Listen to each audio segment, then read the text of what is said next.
Howdy guys, Attorney Walter Hnot. Now let's get right to the video specifically on this one. This one deals with a topic that most people are not going to want to talk about. It's something that I rarely see attorneys, politicians, or even disabled people even going into this.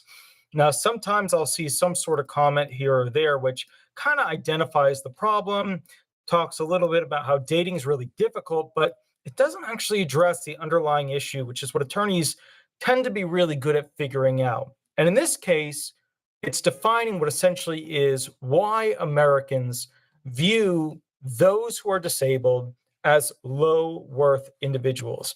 Howdy, Deb Carter. Howdy, howdy. Now let's get right into this. Let's go right into it. Disabled people have low worth to most people in America.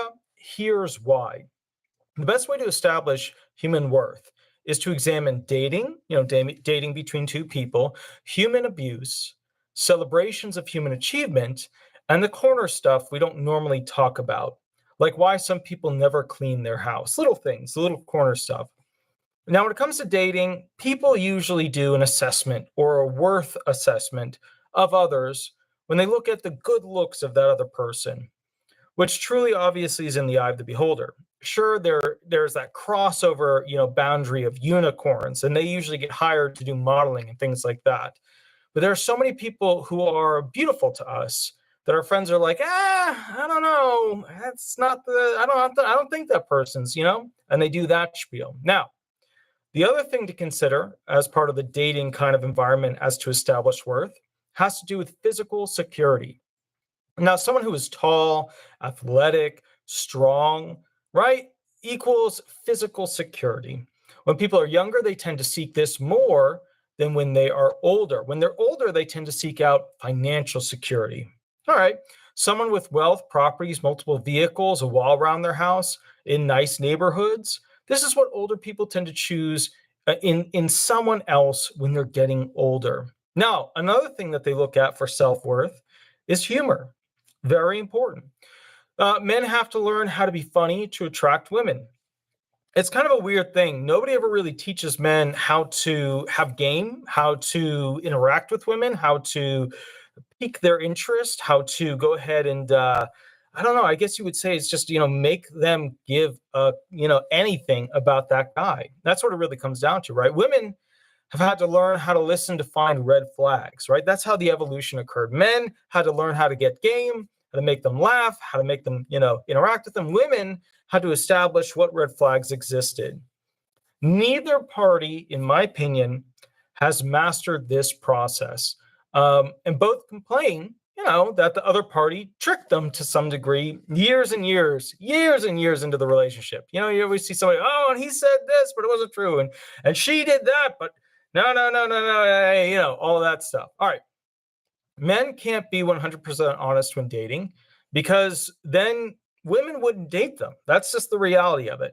Women can't be 100% honest during dating because then their makeup would be see-through. It would be fake. It just wouldn't be there, right? Otherwise, they're putting on a ton of makeup. That's their war paint. It's their, hey, come have a baby with me. I'm beautiful. See, that is their own little, attachment to a lie situation. Now, with that said, the Hallmark Channel, and I saw one of these videos recently, the Hallmark Channel tends to make BS fantasy stories because they know that what women want, being this unattainable, impossible, unlikely to begin with evolution of man, it's just not going to happen. But they make great shows showing women the potential of men to magically be this beast that will never exist. Now, castles are expensive, horses are hard to upkeep, and the bottom line is the system doesn't work that well with dating, right? Now, place on top of that somebody who's disabled, who is trying to interact with an environment where somebody doesn't see them as a high worth individual. This is important. Keep that in mind. Now, the next thing that we have to look at is basically, I call it the luscious snuggleness. Some men and women want kids, and the sexual nature beyond the looks is very important.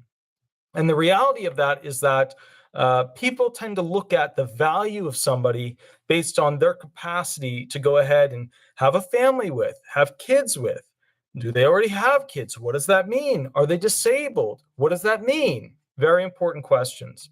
Now, I'm getting a ton of calls right now. I can see it. The phone's constantly ringing. We will get right back to you guys once I finish the intro. Now we go into the tough stuff about self-worth for a disabled person when it comes to the human abuse category. This is where we historically look at human abuse and how they establish worth for human beings. They look at how easily manipulatable a certain group or population of people can be, right? That's how governments look at people. That's how warring nations look at people. They look at, are there groups of people who feel superior to other groups of people purely by birthright, right? Is it one of those things where one group will look down on another group? And how can that be manipulated? That's how these countries do that stuff. Are there groups of people who are disadvantaged by their language skills and abilities to communicate with the general population? Another factor to consider when establishing worth. Is there a preconceived notion about how people are lesser than someone else by their height, skin color, physical features, or representation in the media? Another good point. Are certain races or genders not allowed to have or own weapons or guns, thereby reducing their worth? In some countries, they're not allowed to defend themselves. Are certain races or genders not able to access education or certain jobs in a human-limited society? If the disabled are supposed to be working, then imagine how hard it is for them, right, to find a date that will accept them. Are certain groups of people more expensive to upkeep than other groups? Another factor to consider as part of human worth. Now we look at celebrations of human achievement. This is where governments, groups, people celebrate what other humans have achieved, what other humans have accomplished. We look at this for the purpose of defining worth. We cherish those who overcome odds to achieve things greater than what we expected. This is a situation where we elevate those above others in practice because they did something unique, unexpected, or new/innovative. This also may be something where someone beat someone else. Think about that. How much harder is it for the disabled to do more than someone who is not disabled? Innovation. How hard is it for a person that's disabled to innovate more than someone who is not disabled or beat someone who is not disabled? Something to consider for worth. Then there's the corner stuff. It's not the center stage stuff. It's not bam in your face, but it's there, and people address it at some point in their life as to their worth. How many women look at men and wonder why start wars? It's important when they could be grilling outside. Women look at men and they try to figure out, why are men so into Star Wars or Star Trek or whatever TV channel, something, Lord of War or whatever, something that they just don't connect with, they're not into. And, women look at men and they go, okay, well, he's talking about Star Wars. He's watching Star Wars on the weekend. Why can't he be outside grilling for his family, right? And women don't really make the connection that if they were to buy a Star Wars grill or the Star Wars grill equipment, all those Star Wars guys would be hanging out at that grill, making food on that grill and feeding their families because all the guys would be there in their little Jedi grill club. And this is a good time to remind you guys essentially about this idea of this matchup. For generation after generation, for 1,000,000 years, human beings, to some degree, have been trying to figure out the whole relationship thing. They've been trying to figure out how to make it work, how to stay in it. Divorce rates are, well, we'll just say they're blooming, right? They're blooming all over the place. It is a field with weeds and flowers, and they are blooming. So the problem inherent with this situation is that in a relationship setup that's already failing for most people who are not disabled, we then have to take into consideration, what is the likelihood, what are the difficulties that a disabled person would face in that arena? All right, some people are into unique stuff. Could be sexual stuff, or they wear clothing that's different. Maybe they have tattoos all over their body, or maybe they like to eat things that are different. Anything from rare wine to chalk or the tops of strawberries, right? So I got to say this to you guys.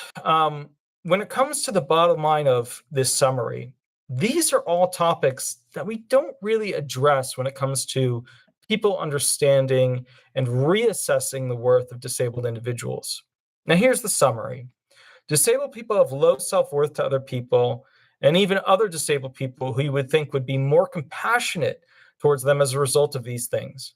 Now that we, have kind of gone through these explanations, you're starting to see what actual worth, comparison, high worth, expectations really comes down to. Now, I say this, I think it's important. There are some people who normally get it. And if you don't know what I mean by some people who normally get it, a lot of people who are disabled, they normally get it. They get their place in life, they get what they have to do throughout the day, they get what their goals are, they get all those things. There's a lot of people who don't get that. There's a lot of TikTokers who have no idea where they're going, who have no idea what their purpose is. They don't get it. I think one of the important things of self-worth and of worth to society is that disabled people tend to know what their limitations are better than a lot of people who are still trying to figure out who they are in, society, the state that they live in, the county, the town, etc. They do these things to bolster their abilities to put their best face forward by learning what they need to do to present to their society, their friends, their family, with the best potential solution as to how they can make it through the day. And that's one of the beautiful things about the disabled is that they have a more concrete understanding as to what their abilities are. A lot of people don't. A lot of people don't think about other people or how they can better assist society. A lot of people try to cut in line, take more than what their share is, and scream as loud as they can so someone will just not want to deal with them when it's something that could, potentially harm that person. The disabled usually don't play the more for me game because they already know that people have a negative underlying assumption, right, as to who they are. So the disabled are usually putting a smile on their face, while some of them just go into deeper depression because they're waiting for the benefits to finally be approved for them. And let's be honest, a lot of them are sick of being the odd one of the group, and it just gets them really, really low. Once they get their benefits, it's like an opening, a relief for them. Now, I'm going to say this, and it's a tough thing to talk about, and a lot of people don't appreciate it. The disabled get this negative approach from people because of what I call the red flag syndrome.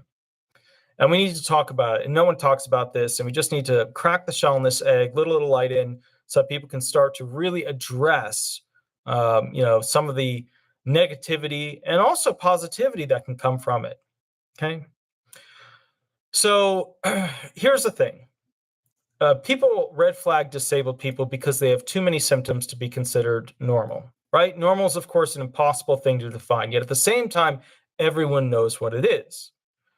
It's like listening to a song. No one knows why certain songs are amazing, but pretty much everyone across the spectrum agrees that certain songs are better than others, and other songs are just junk. Disabled people don't get the chance to show why they are amazing because so many people write them off as being the bad kind of weird or the bad kind of different. So let's talk about that. There is no normal. Pinterest and magazines just find the nicest of what they think are the best of whatever fake existence is out in the world. These moments that basically are these images that show the potential of humanity being perfect. It's a moment. It's this nearly fake moment that someone was able to capture that the disabled, in many instances, they can't fit into. They don't have the luxury car or the looks, or they can't bend that way, or they can't climb that fast, or for those with mental instability, they have lost the will to smile for the horrible things that have been done to them. So think of it this way. We look at these pictures, right? Most people know that this is the ultimate worth moment in person. And as a result of that, the elements of recreating this creates worth in an individual. Sort of like, break that down, think of it this way. If a person looks at a Pinterest image or a magazine image, right, whether it's a beautiful house with a couple in it, or it's some model doing something on some boat or some yacht or whatever, people attribute to that as it's almost like the perfection, the royalty, the moment, the thing. It's what Ralph Lauren, it's what all these other places that want to sell some product have to recreate. If you want to see them try and sell whiskey or brandy or wine, they're going to have really good looking people at a really fun wine bar, at a really fun pool table, doing their thing, making you believe that you could have that too, right? So, for example, if someone's not able to achieve one of those elements of being in that picture, or one of those things that does not build towards the Pinterest, the TikTok, the magazine moment in time, then we cast it out as something to be culled from things of high worth. And if we're not going to give it high worth, we give it lower worth. That's one of the reasons I'm kind of pissed at politicians for making diversity this white people, black people skin thing in America. Honestly, when I look at how people who are in their 50s and 60s and 70s and 80s handling things and have handled things when it comes to defining words, not just in the sense of a dictionary, but in the sense of how we apply it in the news and in our statutes, it makes me laugh at how they think they're so amazing compared to these millennials. Millennials tend to be misguided and not know hard work, but you older people were guided, had hard work under your hat, and it took technology to fix most of the problems, not internal thought and realization. In fact, it ran away from internal thought and realization. How many of you have watched a news show recently on Fox News or CNN that had the other side battling it out on TV? Doesn't exist anymore. Doesn't exist. You know why it doesn't exist? Because both sides have too many skeletons. And it just becomes a slam fest where both sides can't prove their point because they're too dirty. So, in my opinion, it's like the white Christians saying, oh, we are superior, right? Back in the day, that was a big thing. Yeah, well, the Pope was born in Argentina, and Christianity exists in Africa and South America, not as a result of American white Christianity, but because Christianity valued the different, like the disabled, that which the archetypal architect healed, right? Pretty interesting comparative, right? So diversity is taking two things that are different and putting them together to see what happens. That's how you make new foods, by the way, right? You take this food, you take that food, you combine them, you try and figure out new tastes. It's also how you make new math, rockets, anti-gravity, room temperature, superconductivity, and Velcro. Because you have little hooks, right? And little hoops, right? And they just get together, and that's diversity. So the point is, diversity is more than white and black people having a pissing match over who should be a politician. Diversity is what creates the future world that allows for space travel, easier living, and for the worth of the disabled to rise up in society's eyes. We need to redefine diversity. That's crucial. Think about it this way. When we go ahead and compare things, we tend to compartmentalize it into our brains as to this item fits in this bin and this item fits in this bin. And sometimes, if we're intelligent, we'll create a new box and we'll put them in the new box, and that creates a new idea. Who are the people that can usually do this? Artists, scientists, those types. Why? Because diversity is creating a new song. Diversity is creating a new science. That's what it is. It's looking at it from a different angle and combining things that haven't been combined before. In order for the disabled to increase their worth in America, as looking at it from the average American's viewpoint, we have to redefine diversity so that we appreciate the differences of the disabled and don't just use diversity as a word that basically means one skin color or another. Here's another point. When we value work over human happiness, we end up with capitalism. And when we value human happiness over work, we end up with communism. Well, it starts as socialism, and if it's unchecked, it evolves into communism.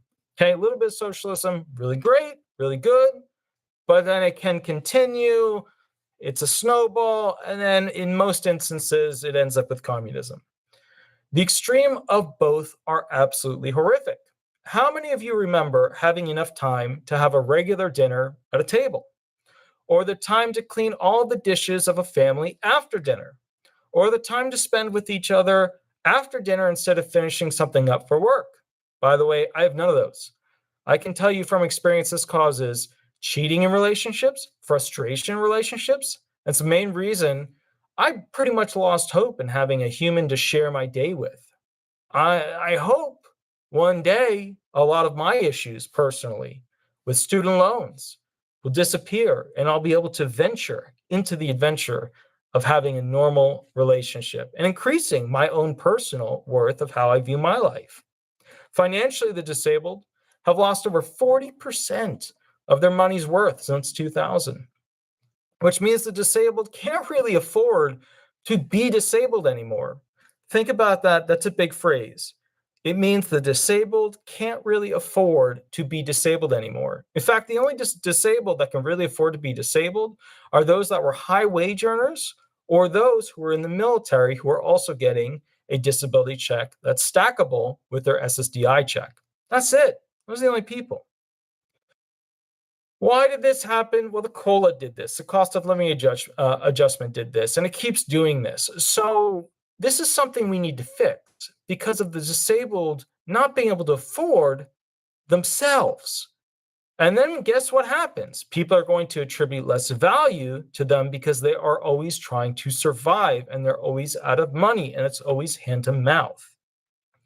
So if the government can't fund the disabled properly to have an existence, and this applies to the retired just the same, and the government forces the disabled to have all of these work and financial limitations, then something has to change. It's got to change. I'm stuck doing disability law all day personally myself, but one day, because it's not happening, some asshole, and I can be that asshole, needs to fix the retirement and disability payout schedules. The accountants just report on it. The agency leaders just process it, and the politicians just weaponize it. But none of them do a damn thing to actually fix it. Fear leads to anger. Anger leads to hate. Hate leads to suffering.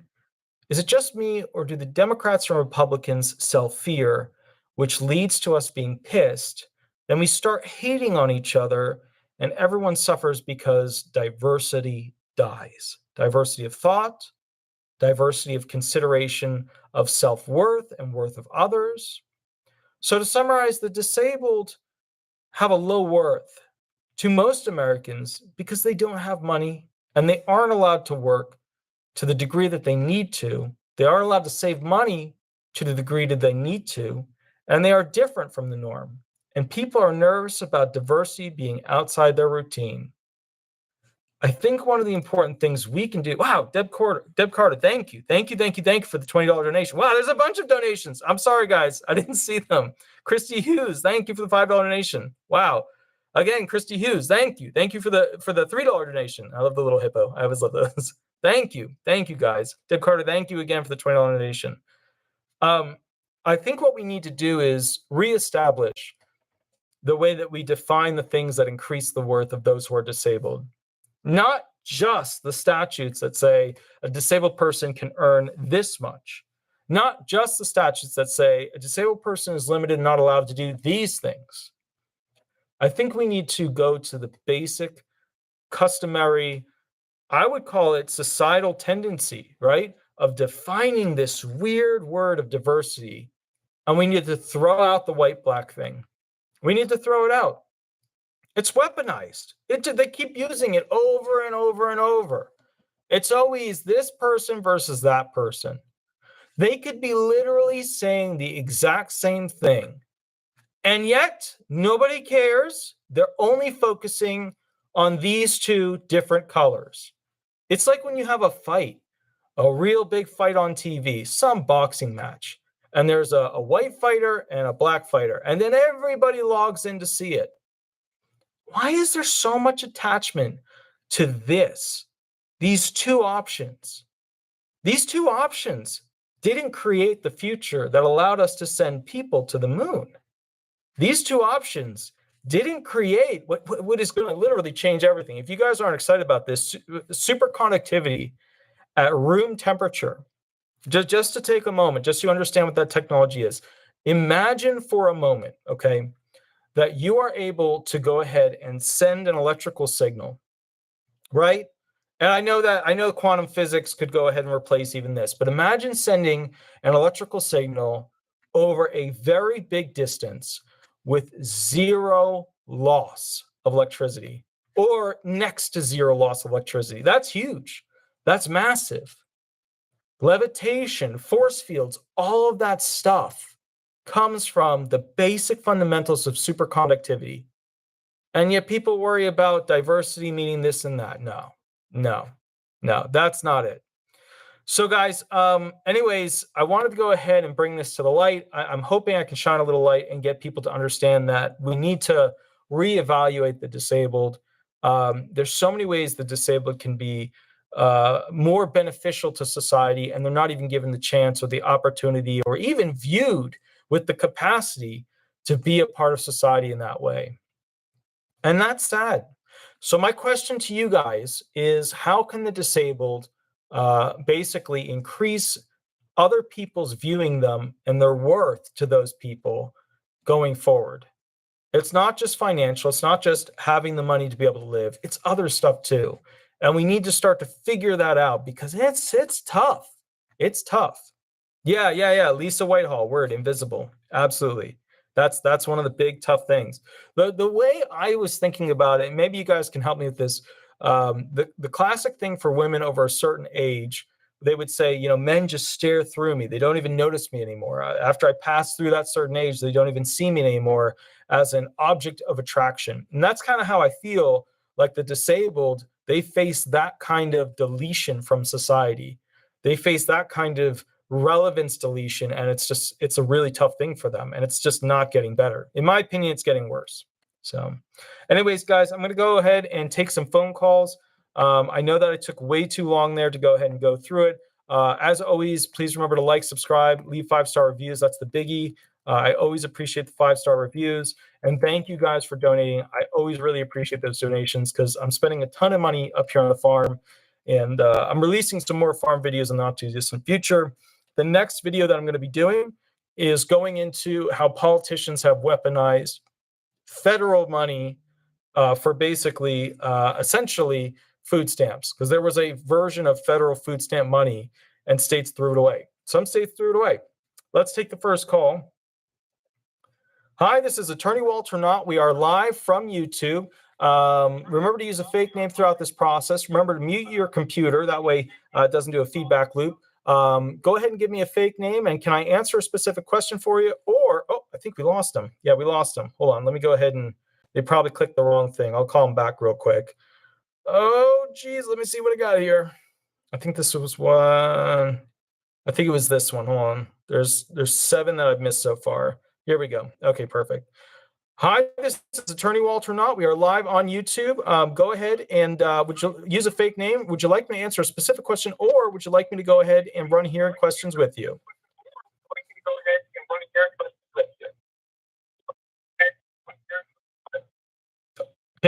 Are you there?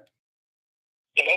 Howdy, good sir. So make sure you mute your computer, and we'll go ahead and begin the process of going through this. So real quick, do you have a question for me that I can answer for you? Yes, sir. My name is George. I live in Georgia.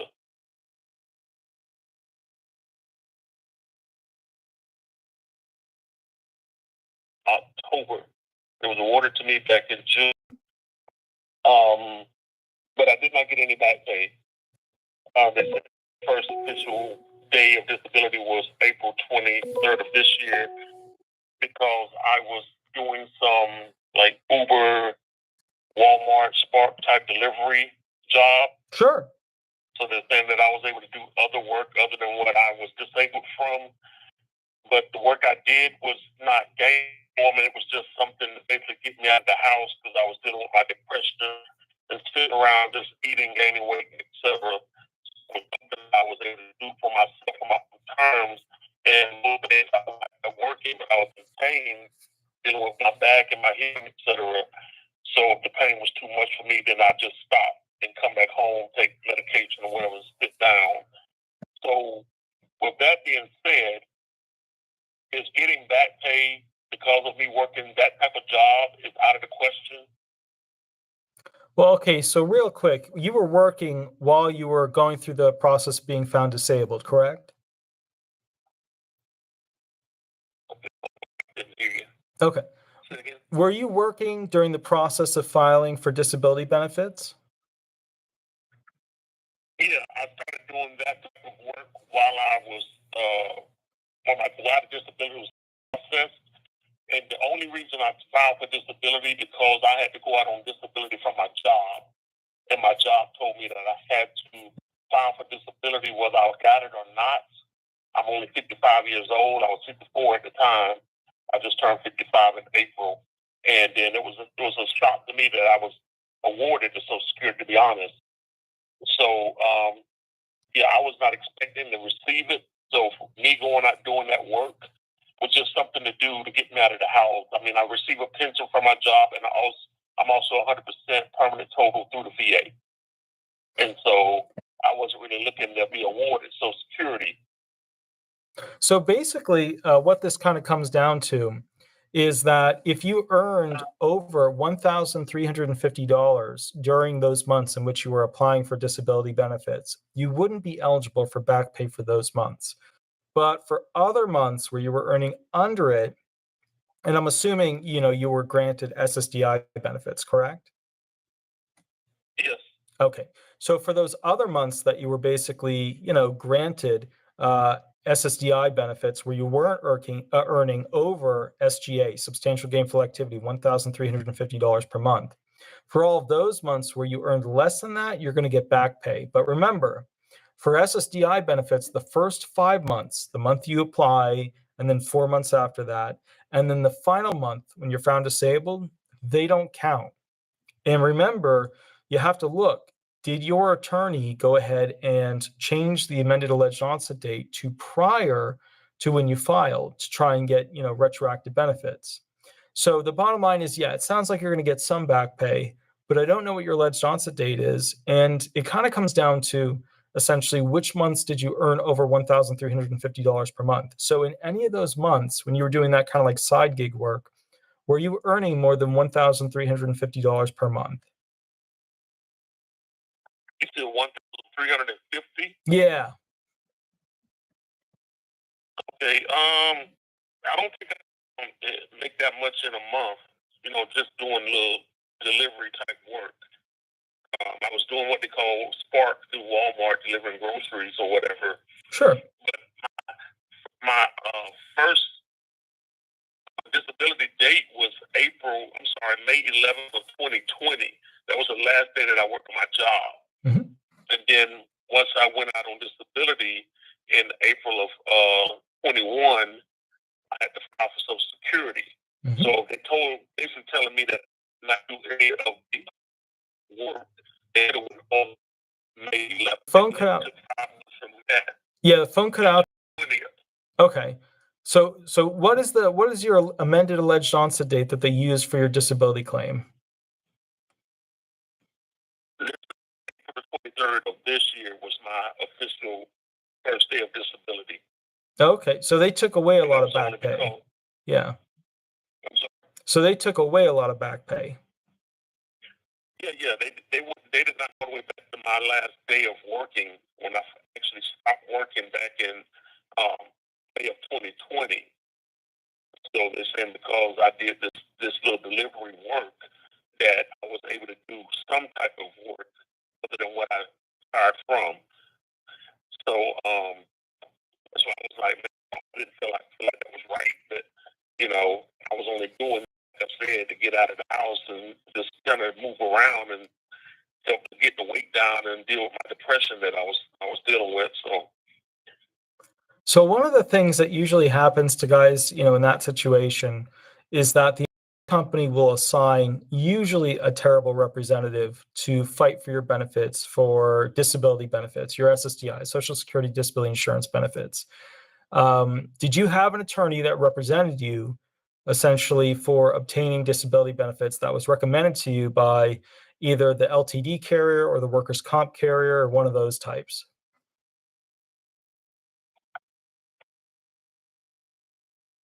Representative at all. Just filed my for Social Security, and that was it. And I waited for the process. I went to doctor's appointments and et cetera that they sent me to, and then everything else happened from there. Okay. One of the big things that tends to happen when people go ahead and try and win benefits on their own is that they don't realize how retroactive benefits or how back pay benefits, or how they can negotiate an amended alleged onset date. But the main function here is that your alleged onset date should have been changed to be the month after the last month that you worked. So whatever your last month worked was, if you earned over $1,350 in that month, then basically you would set it as the next month after that. But if you earned less than $1,350 in that month that you worked. So the point here with that situation, the point here with setting your alleged onset date as essentially the date that is the day after you worked, if you earned less than $1,350 for that month, or the next month if you earned more than $1,350 that month, would have gotten you back pay for like a whole extra. I think you said back to 2021 is when they. What was the last day that you worked again? May of 2020, and then I went out from my job. Then I started collecting employment because of the pandemic. So I was able to collect unemployment while I was out. Yeah, so you should have put June. Well, okay, so in May of 2020, how much did you earn from the company that you're working with?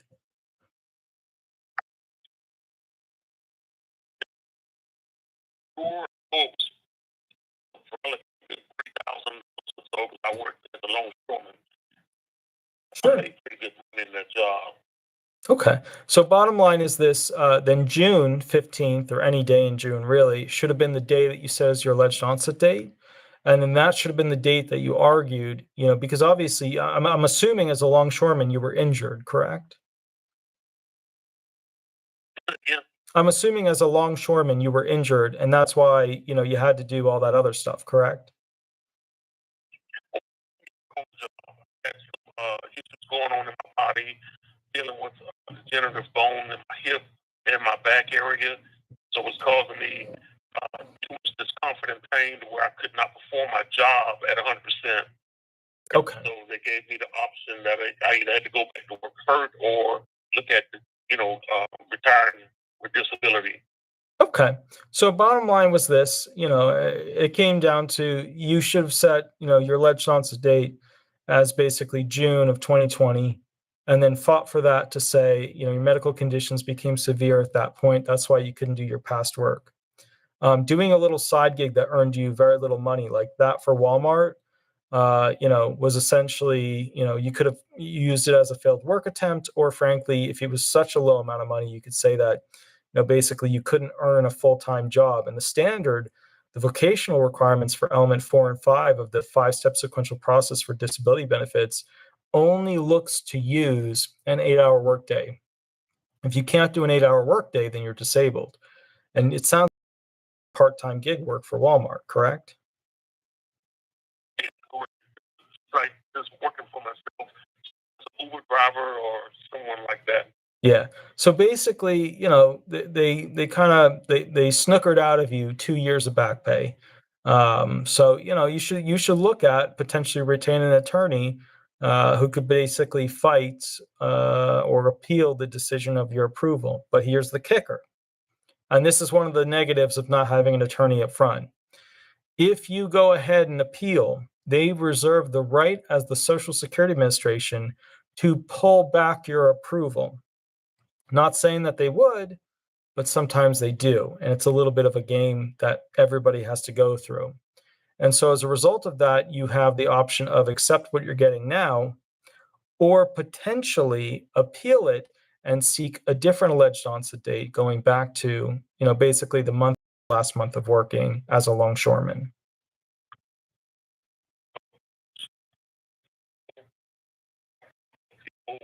Before I start receiving my first payment, or should I wait until after I start receiving it? Well, you basically get 65 days. So, I mean, you'll get your first payment within that period no matter what. But the point is this, you have to be sure that you have medical evidence that basically proves that you were severely disabled under the SSA rules and regulations going back to June of 2020, so that you can have proof that they should have gone ahead and basically approved you back then.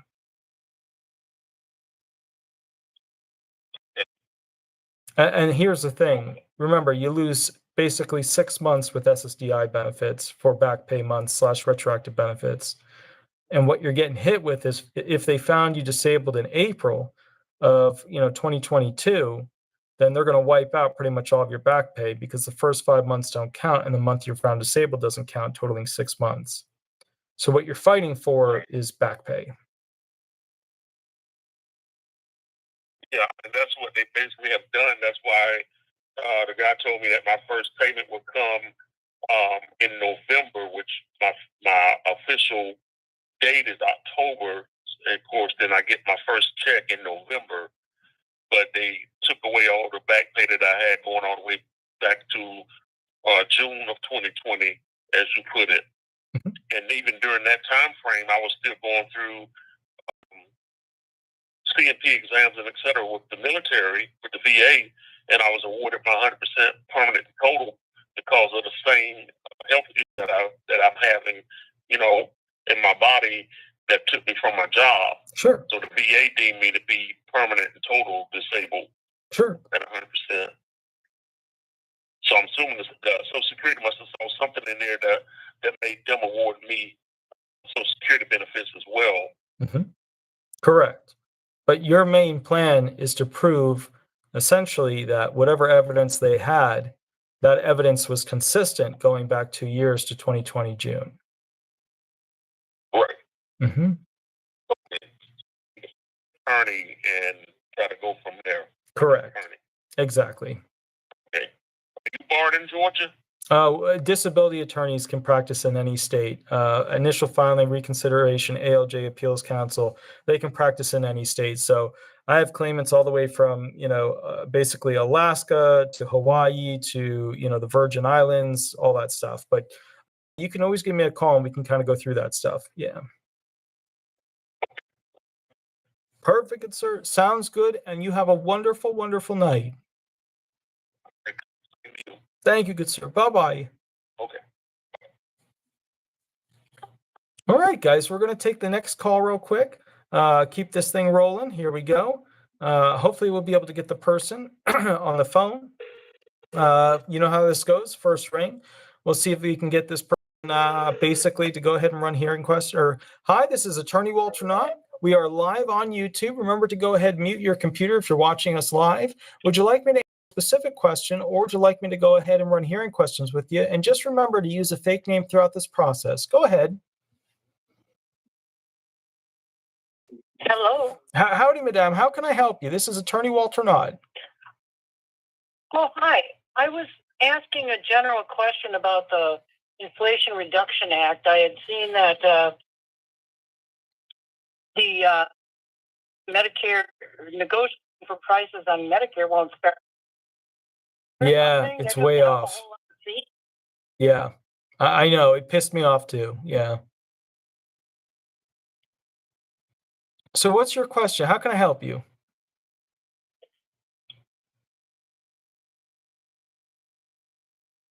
The 2026. So did I hear that right? So the big problem we run into is that with a lot of the laws that they come out with, they have to figure out how to make these laws, have an entrance point. And a lot of people think that when they make law or they sign it, they do whatever, that a lot of things poof comes into existence and now that's the law. Well, most laws don't work that way. So a lot of people are sitting back going, well, okay, why isn't it 2024? Why isn't it 2025? Why isn't it, could be 2023? Why does it seem like the 80,000 plus new potential hires for the IRS, but they're going to be adding them over the years. Why does that seem to be taking place next year when negotiating these rates is so many years off? And I'll tell you exactly why this is occurring, aside from what they will tell you on TV. This is occurring because there is such a massive amount of money of potential lost profit to these, let's call them pharmaceuticals. And as a result of that, these pharmaceutical companies have to go ahead and figure out how they're going to cover their losses of what used to be a massive cash cow system. And as a result of that, the government is giving them time to catch up and figure out how to go ahead and make these products cheaply, negotiate new rates, and then distribute them like they were doing all along. And what the government isn't telling people is that how they're going to negotiate these rates and how successful they will be, a lot of it is not going to be open to the public, which is problem number one.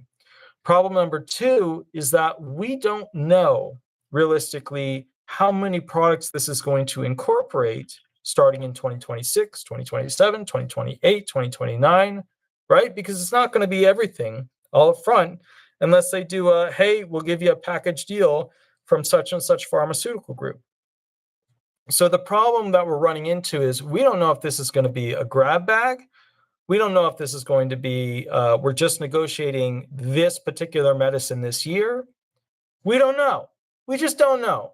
And so what's happening is the politicians, many of which are funded by these pharmaceutical groups, are giving a lot of time to these pharmaceuticals to figure out how this is all going to work itself out. And just as you know, at that point, we might have a new president.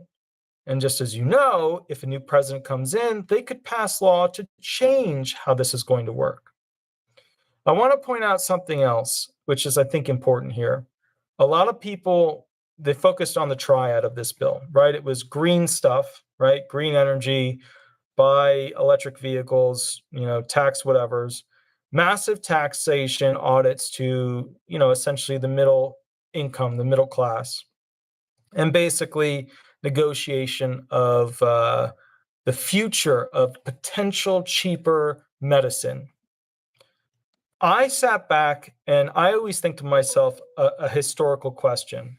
And the first historical question I always ask is, why was the United States not negotiating rates at a more efficient way to begin with? Why did they have such incredible power during all this time?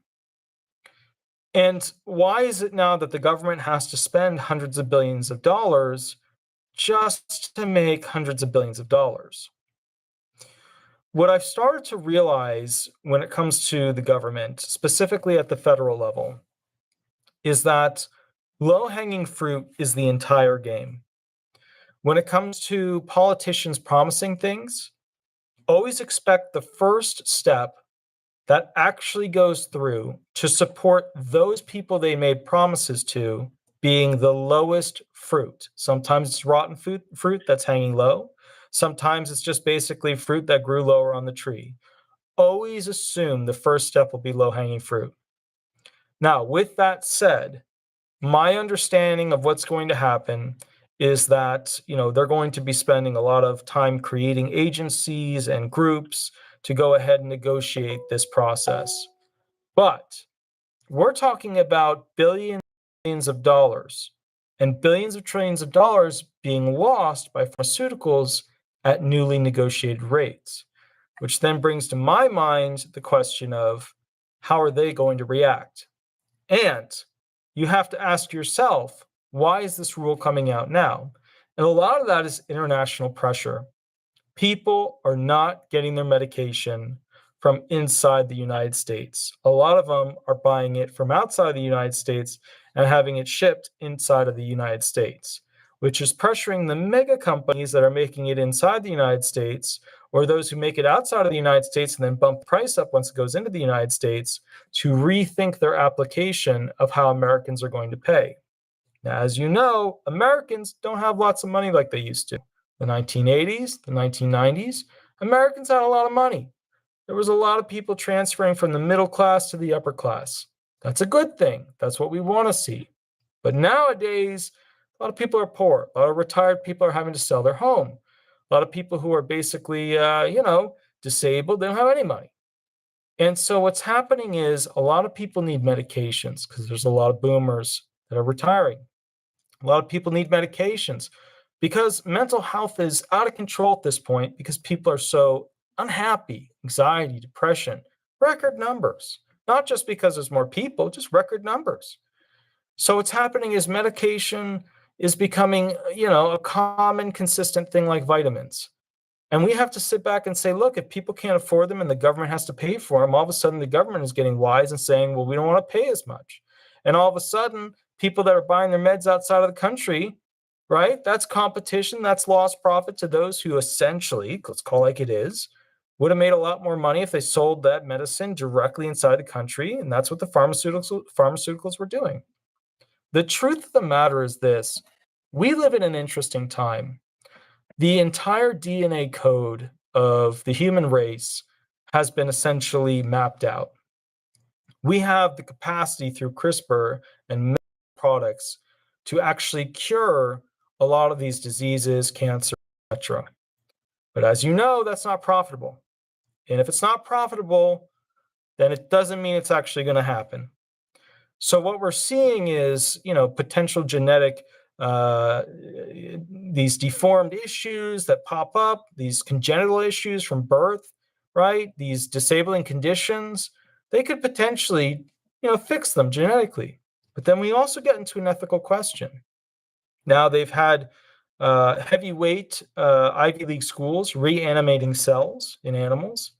So an animal dies, they can reanimate it, they can bring it back to life.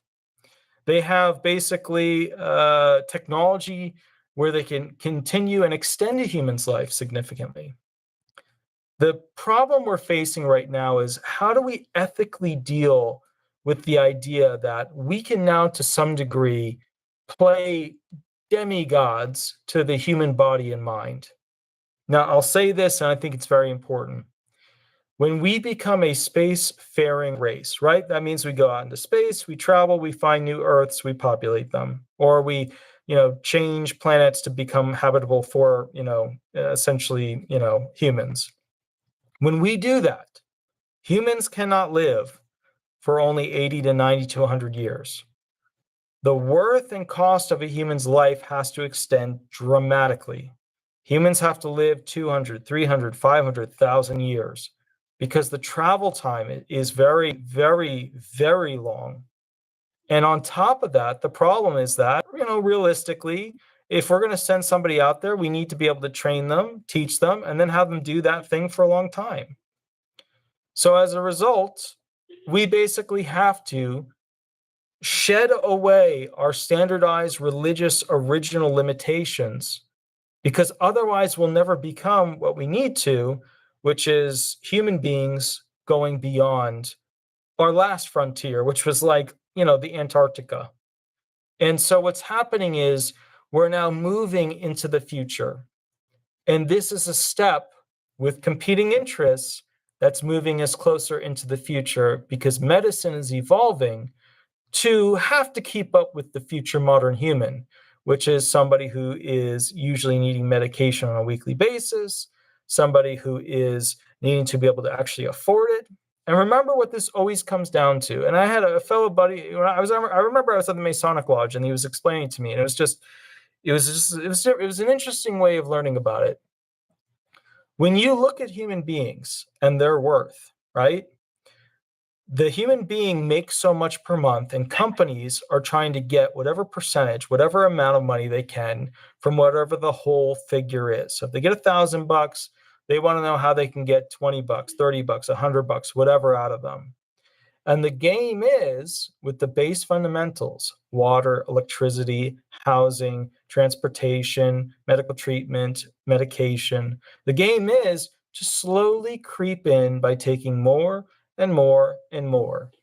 But the problem is competing interests of a devalued dollar and a devalued, basically inflation ability to lend and have, and Americans being in the most credit card debt they've ever been in. We're in this weird place where we just can't afford stuff. So something's got to change. And so the government keeps taking over these massive industries, like healthcare and medication. And the problem we keep facing is that we keep basically taking capitalism away from the private market, because those politicians never set down the proper laws to control it in the first place from becoming massive monopolies, which is what the pharmaceutical industry is. So anyways, I'm sorry, I went way too far, but did that kind of answer your question on that? I'll go back and listen to the replay where I can hear you better. That was the whole scenario. My son died $700 vials of insulin had something to do with his premature death. Yeah. I agree. That's the sad thing. I did the whole video. The whole intro to this video was about worth of disabled people. And that's the problem, is that America does not value its disabled Americans. And I don't know how specifically we're going to get us there, but I know not being able to fund them, and it's a purposeful not funding. It's not one of those things where we're sitting back and going, oh, we just missed it. No, it's where the government purposely underfunds through the COLA, cost of living adjustment, and increases to the benefits of where they should be in general. They purposefully, as politicians on the Democrat and the Republican side, say, no, we are not going to value these human beings, even though they are Americans. And that's sad. That's not good. So it's planned obsolescence in the end. Yeah. If you want to use technology terms, you nailed it. That's it. That's exactly the terminology that I would use. Correct.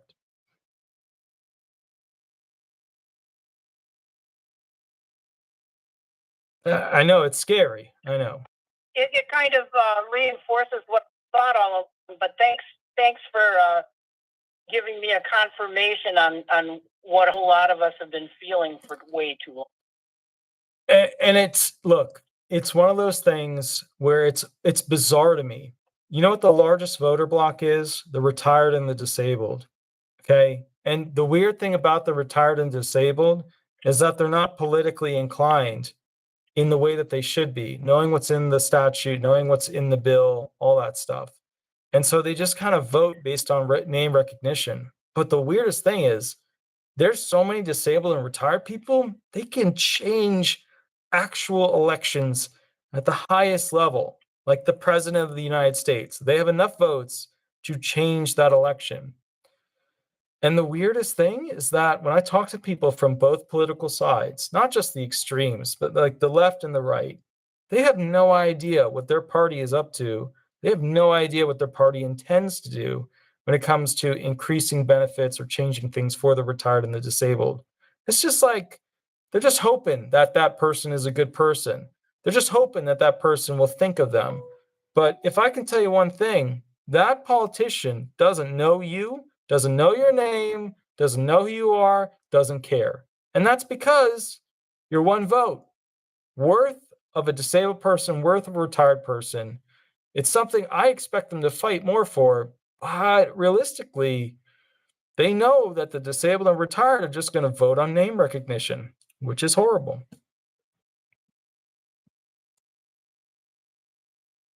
Well, as a retired teacher, I have to tell you, I think the lack of civic education has a whole lot to do with what we're seeing in politics right now. Yeah. Hey, like on my backboard here, Space Constitution.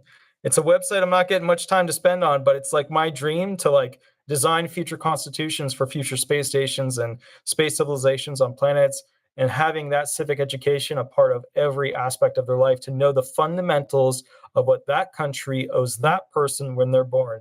That's why I did a whole video on Martin Luther King explaining like that whole I have a dream speech. Everybody gets caught up on this, like, the little kids are playing, and that is not the point of that speech. If you read the speech in the very beginning of it, he wasn't just talking to that speech wasn't for black people. That speech was actually for the white people, where he was saying, hey guys, don't be idiots, wake up. They're going to do this to you.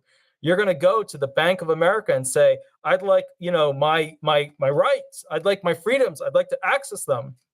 And the bank comes back and says, sorry, we don't have any right now. And what's worse is that, like you said, there's no education. So like the modern person, the person after the Martin Luther King stuff, right? After the modern kids, right?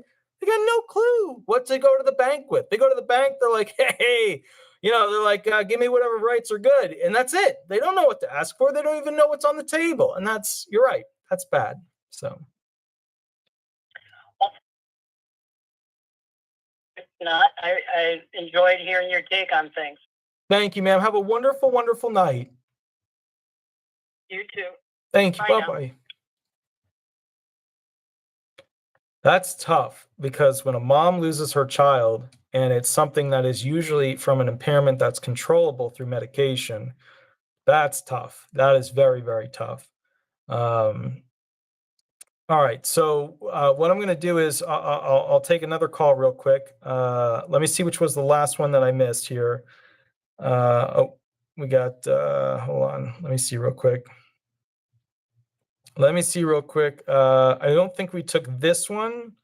We'll try this one out. Here we go. And what I try to do is I try to kind of catch the person before they start talking so I can say, hey, don't use your real name throughout this phone call. Because that's the main thing I don't want them to use, even though some of them. Hi, this is Attorney Walter Hnot. We're live on YouTube. Remember to use a fake name. Would you like me to answer a question or would you like me to run hearing questions with you? Yes, sir. My name's Dana. Okay. I wanted to know if you could do some hearing questions. Yeah, sure. Absolutely. Nobody ever calls like asking me to run hearing questions, so I'm super down. When's your hearing? I'm not sure yet. It's still viewed right now. Okay, no problem. Okay, cool, no problem. Let's go through them. Remember, we're not going to be using any like identifiable information, so no social stuff, no date of birth. We're going to skip all of that. We'll do like left to right hand stuff and stuff like that. Remember, I'm going to ask you for your full name, but give me a fake name, okay? Okay. Madam, go ahead and state your full name for the record. Dana Dudley. Are you left-handed or right-handed? Ambidextrous. What is your current age? 30. What are your top 5 most severe disabling medical conditions? See, that's my problem. I don't know. It's kind of hard to explain it.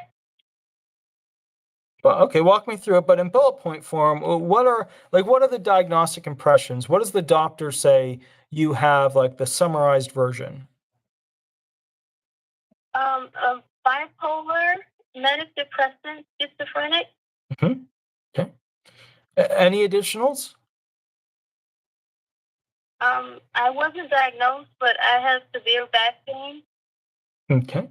All right, let's start with the mental side of things. So are you able to go ahead and work currently at a full-time job? No, sir. What was the last job that you had? I was working at a mess hall. Okay. What was the longest job that you've had within the past 15 years? Making beds. Okay. And let me ask you this. How long did your last job last? About 6 months. Okay. And can you tell me this? What happened with that job? Were you fired? Did you quit?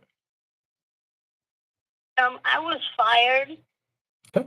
With all the jobs since 2006 going forward, can you explain to me, were you ever a manager, supervisor, or somebody who handled payroll, staffing questions, training, or scheduling? No. Excellent. Now tell me, with this last job, why were you terminated? I was unable to wear the mask for long periods of time. Mm-hmm. Okay. And can you tell me, before the coronavirus, can you tell me, were there other jobs that you were fired from? No, sir. So you were able to keep those other jobs. What was the longest job's length of time that you were able to work with them? It was a summer job where I was making beds. Okay. So this summer job, how long did this summer job actually last for?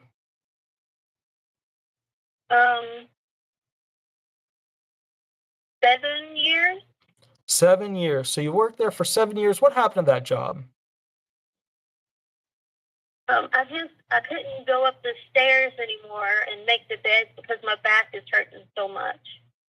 Okay. So basically you couldn't make it up the stairs to go ahead and, with other rooms. Were you working at a motel? Was it a hotel? What was it? Well, we made beds for pretty much anywhere from like private homes to hotel rooms. Okay, gotcha. So are you able to drive? Do you have a license? Yes, sir, but I cannot drive long distances. Okay. So when you say long distances that you can't drive, what does that mean? I would say from my home to Wilmington, North Carolina is like 45 minutes. Okay. So let me ask you this. Do you feel that you're currently disabled under the Social Security rules? Uh, I'm not sure.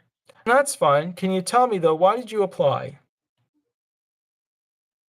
I applied because it's getting difficult to work and talk with people. Okay. So you're having a tough time interacting with people. Out of the following groups of people, can you tell me who do you get along with the least? Bosses, coworkers, friends, family, or the general public? General public. Okay. And why do you get along with them the least? It's my schizophrenia. It's like the voices keep telling me that they're gonna hurt you. They're talking about you in a negative light, and you don't need to be talking with this person. Okay. So can you help me out? Is there any suicidal actions on your behalf or homicidal actions? Yes, sir. I tried to take my life twice, and I had visions of killing my stepdad. Okay. And can you tell me this? When you usually hear voices, are they male or female? Both. Are these voices people that you know? No. Are you currently taking medications for these voices? Yes, sir. Okay. And make sure you talk on the phone because we're losing you a little bit on the phone. Can you tell me this? The medications that you take, are they helping? Have you been taking them for a while? Are they effective at keeping the voices down in your head? I've been taking them for the past year. Mhm. I still hear them, but it's not as frequent. Okay. Do you feel that you'd be able to go back to work and work full time? I don't think so. What's stopping you from working like you were at that job before you were terminated for not wearing a mask? Um. Well, I try to keep to myself when I'm working, but because of the mess hall job, I had to communicate with the military. Understood. And can you tell me this? When it came to interacting with people, were you able to get along with most of them? No, sir. And what happened? Did you get into fights while you were interacting with them at the mess hall?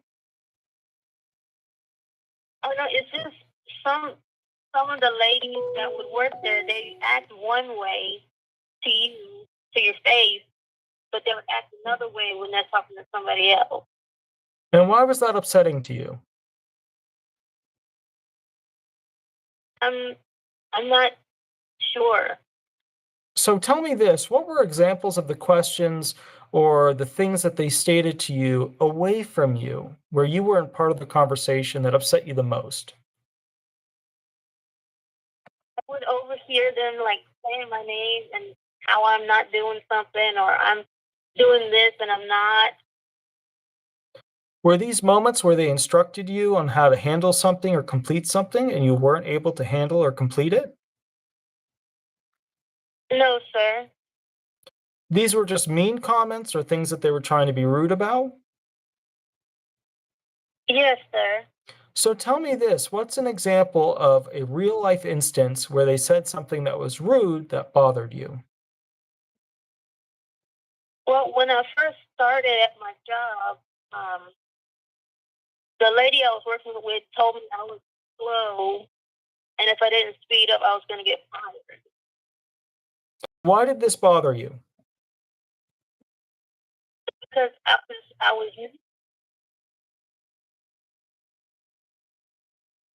And once you learned how to do what you were supposed to be doing for that job, did they go ahead and get off your back with it? Were you able to go ahead and keep up so that they were happy with essentially what you were doing? No, sir. So, can you tell me this? It got to the point where you were working with them and then you were terminated for the mask. But during that period, were you likely to be terminated for other purposes? Yes, sir. I was constantly threatened to be written up for doing things I didn't do. How many times were you written up at that job that you worked for 6 months for? Just once. And can you tell me this? Was that a valid reason why you were written up that first time? Yes, sir. And what happened during that first write up?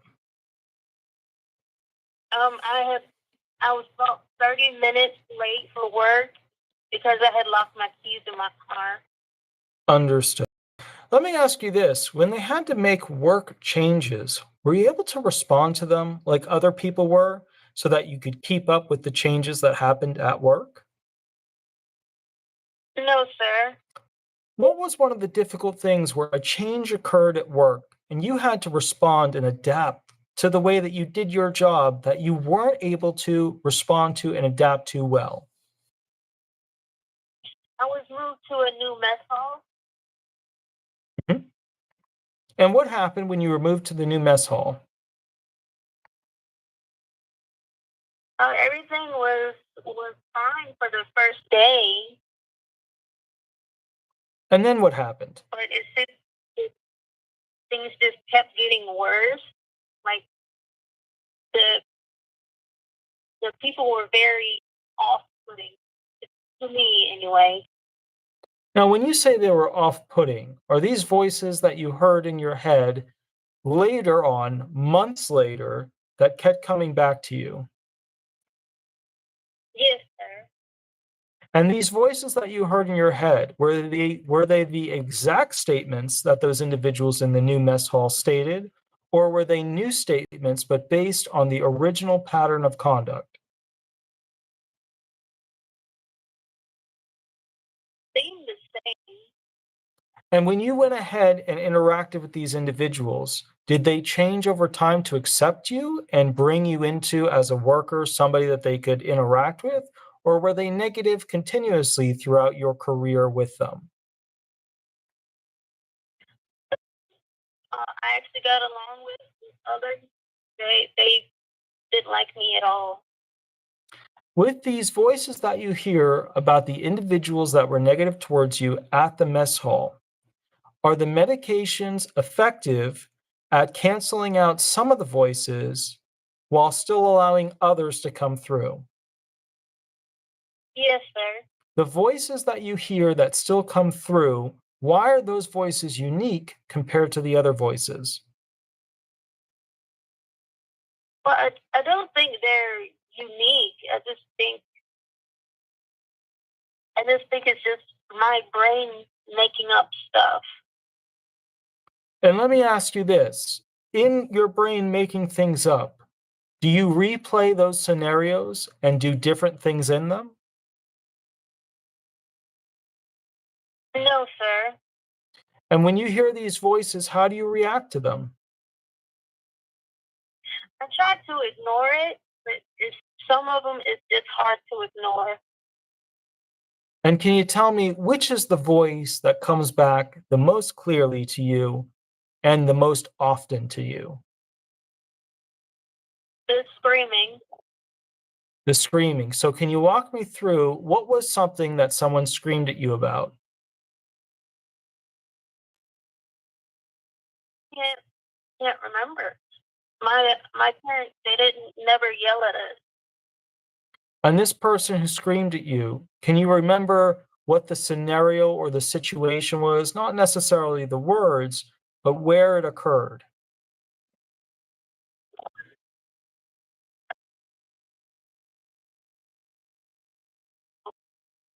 at school.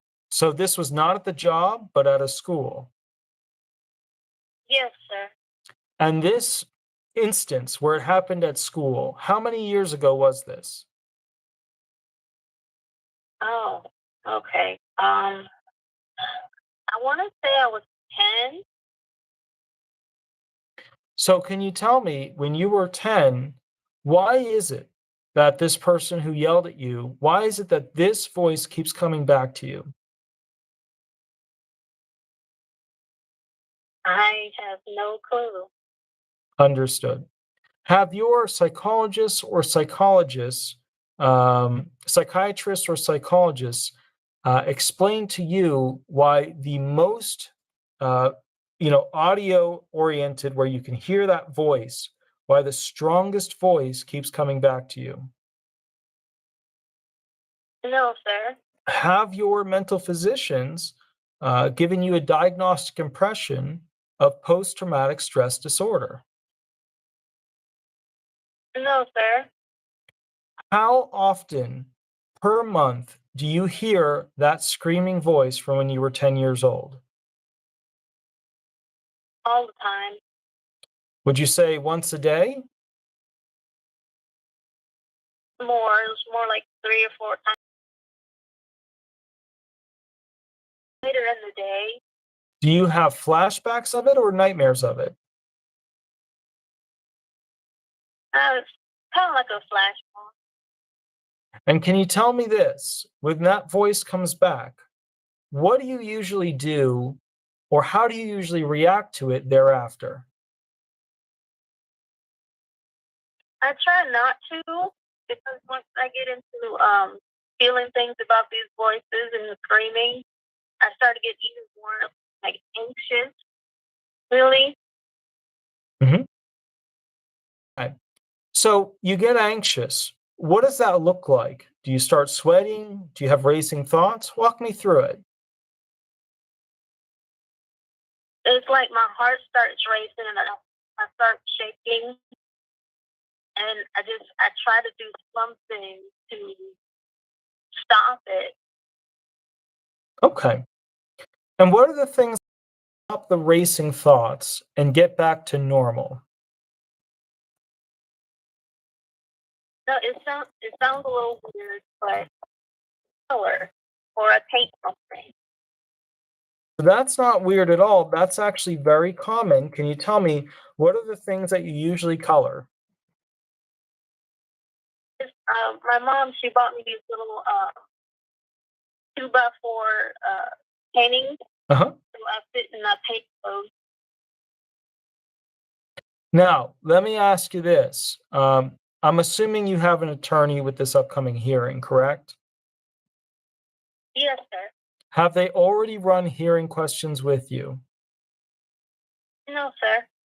The way your claim is likely going to be won is through a vocational allowance for time off task at a job, being that there are allowable 10-minute, 30-minute, and 10-minute breaks separated by 2 hours, right? 2 hours, 10-minute, 2 hours, 30 minutes, 2 hours, 10-minute breaks.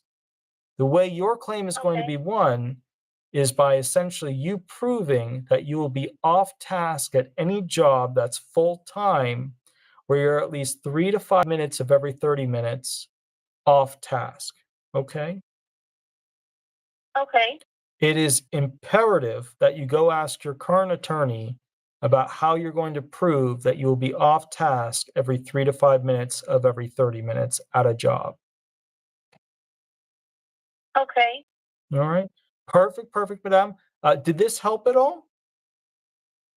Yes, sir. It was very helpful. Excellent. Well, you have a wonderful, wonderful night, okay? You too, sir. Bye bye. Thank you. Bye-bye. Hey guys, so I'm really sorry about the connection. I'm not sure, but it says your connection is unstable. Please wait while we try to reconnect. It said that for like past 15, 20 minutes. I got a new mic, but the new mic isn't actually the thing causing the instability of connection. It's that I'm using Starlink, the Elon Musk system, and I'm actually on top of Marble Mountain. Now, where I am, just to give you guys a hint, is that I'm on a farm in New Jersey, right next to the border of Pennsylvania. We've got another caller. Let's take this real quick. Hey, this is Attorney Walter Hnot. Remember to use a fake name throughout this process. Would you like me to answer a specific question, or would you like me to go ahead and run through some hearing questions with you? I was just wondering if, I had sent you an email on Friday last week, and you responded, and I had gone down to the Social Security office on Friday as well after I sent you the first email, and you had sent me a loan agreement form Sure. to fill out. When I went down there, he acted like if I did that, it would take me my SSI because it was like I was getting income still. And I told him, I said, I'm not getting cash though. It's like I don't have my benefits turned on right now, so I have to pay the money back. Whether I get my benefits turned back on or not, I still owe that money, you know? Sure. So I was just wondering, they want to do a review of my living situation since 2019. Sure. And I just want to make sure that I fill that form out correctly. And if you could just explain to me, because he said that it would affect my benefits, but you said it wouldn't. I trust you more than the SSA. So can you just explain to me a little bit about how and why me paying $1,200 a month, they didn't accept, but me doing a loan agreement, they will? So how much in benefits are you receiving? So how much disability benefits are you receiving per month? Or should I? Because I got some suspended stuff right now until I get paperwork in. Well, okay. So are you SSI or SSDI? I'm SSI, SSDI, and adult disabled child, but the SSI and the adult disabled child benefits of daughters are suspended as well. What will they be around once they're turned back on? All right, so your loan agreement has to be for less than $800. That's the first thing. Okay, so stick the piece because we pay $1,200. Well, now, remember the loan agreement is per person. You can't put two people on there. Yeah. So it would be under $800 for one. Correct. Even though she's a minor, it is solely for one person.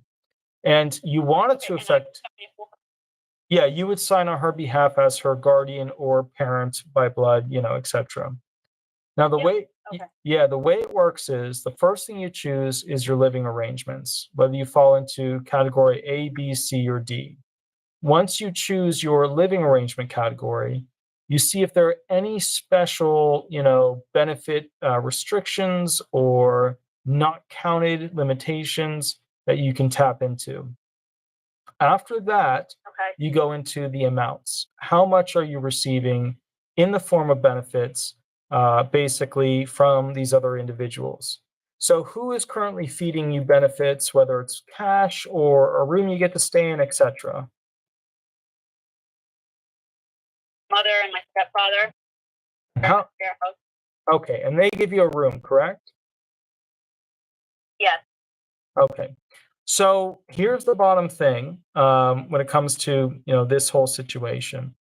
You have to be able to put down the worth of those items that you receive from other people and make sure that to you, directly to you, not her and you, just you have to put down what the loan agreement amount will be for those items. And they have to be reasonable, and they've got to be under the $800 of what essentially you would have per month to pay them back.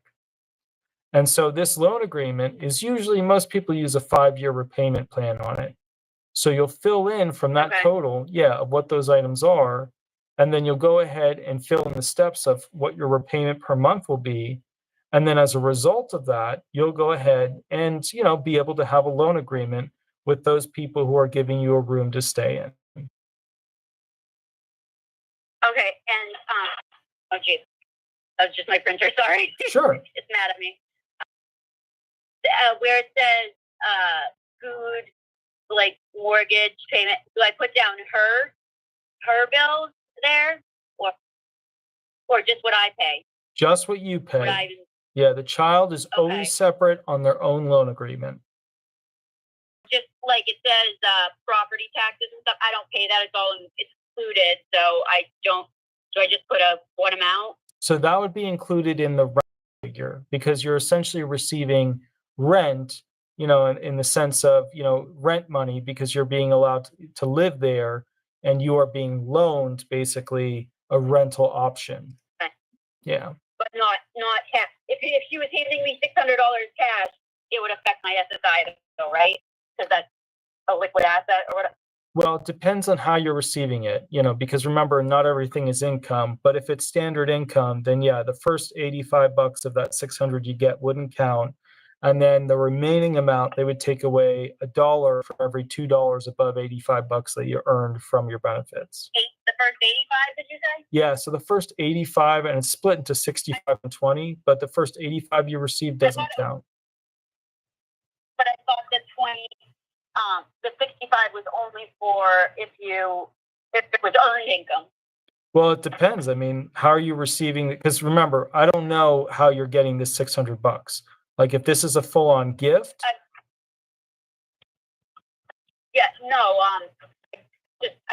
I was paying her $600 a month for each of us, but everything was included.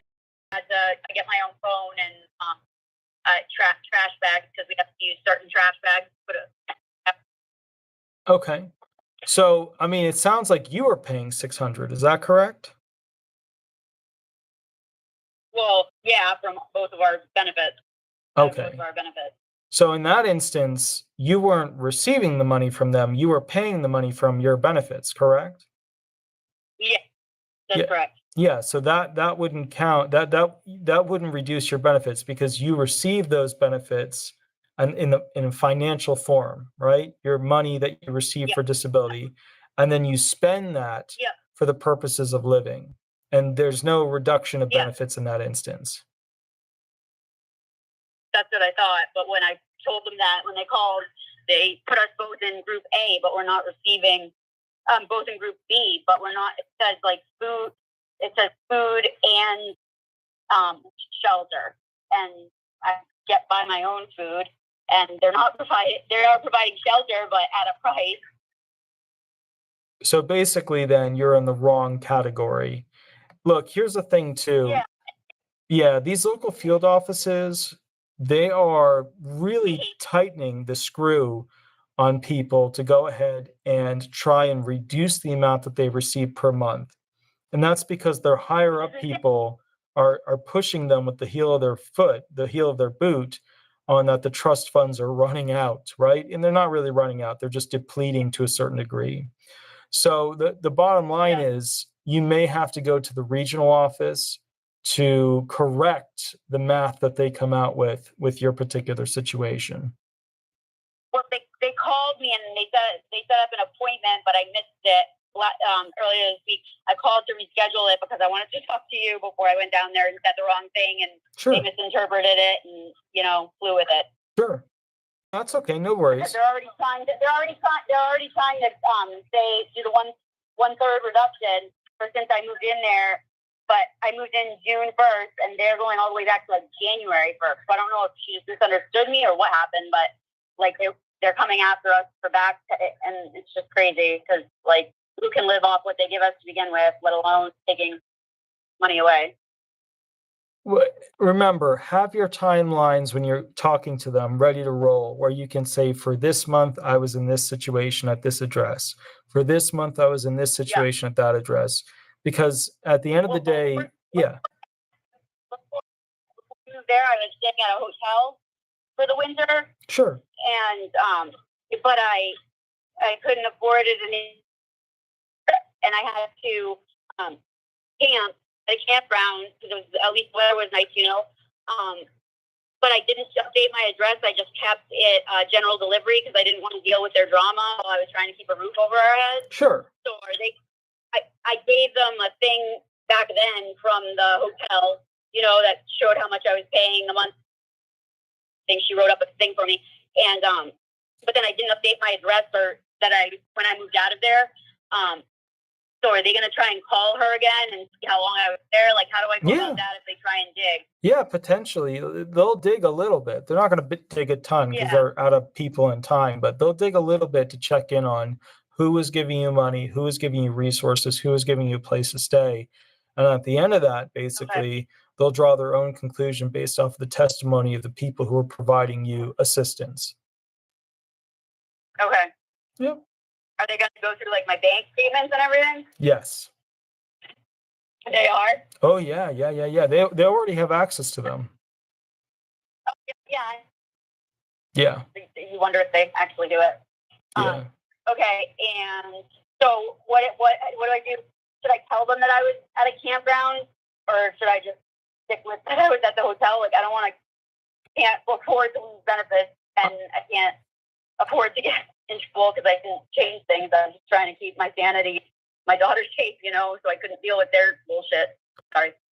I don't know your full situation. Obviously the attorney thing is always tell the truth, but I don't really know your full situation. But the first step is mapping out when you were at each location, and then basically from there, creating a list of the options of proof that you have to show that you were in that living facility or that RV place, or you were homeless or in your house or whatever, to be able to back up that you were at those places when you said you were at those places. Okay. So, on my bank, if it's on my bank, it's going to show that I was paying a campground. So that's good evidence. Photos of being present. They just scared me because I had my daughter, so I didn't want them to, they scared me. They acted like they were going to, call and have someone take my daughter, so I just didn't want to say, we were homeless. I didn't want to. Yeah. I didn't want to. Yeah. She wasn't in a bad situation. I was just doing the best I can with the circumstances I was given. Yeah, no worries. Well, I tell you what, I've got to go ahead. I want to catch up with the security expert, and we're going to do kind of like a 10-minute thing with him to kind of get through the. Yeah, but I will catch you later. You can always give me a call for an update, and we'll kind of go from there. Can I send you the form after I fill it out, just so you can see if I did it right? Yeah, I mean, you could send it over. Keep in mind, throughout the week, it's bad. Like literally, there every day. No, I appreciate Yeah. any time you can spare. Yeah. So, awesome.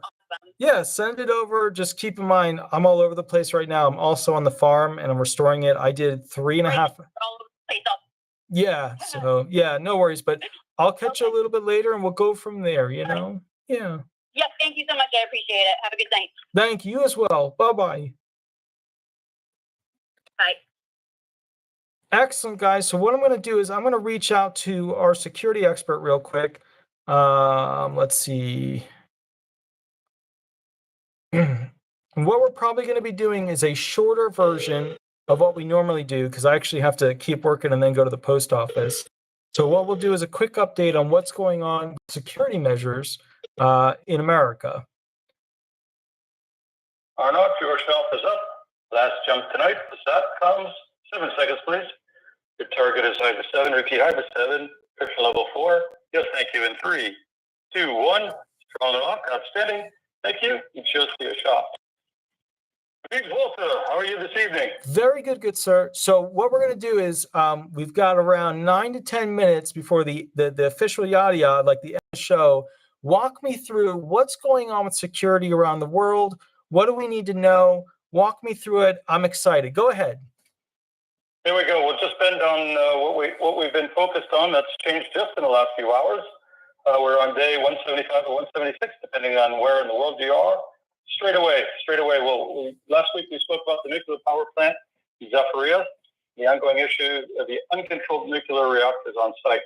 This is the largest power plant in all of Europe, and the concern is that without controls in place, almost immediately a day-to-day increase, risk of another Chernobyl nuclear accident that affects the entire global population.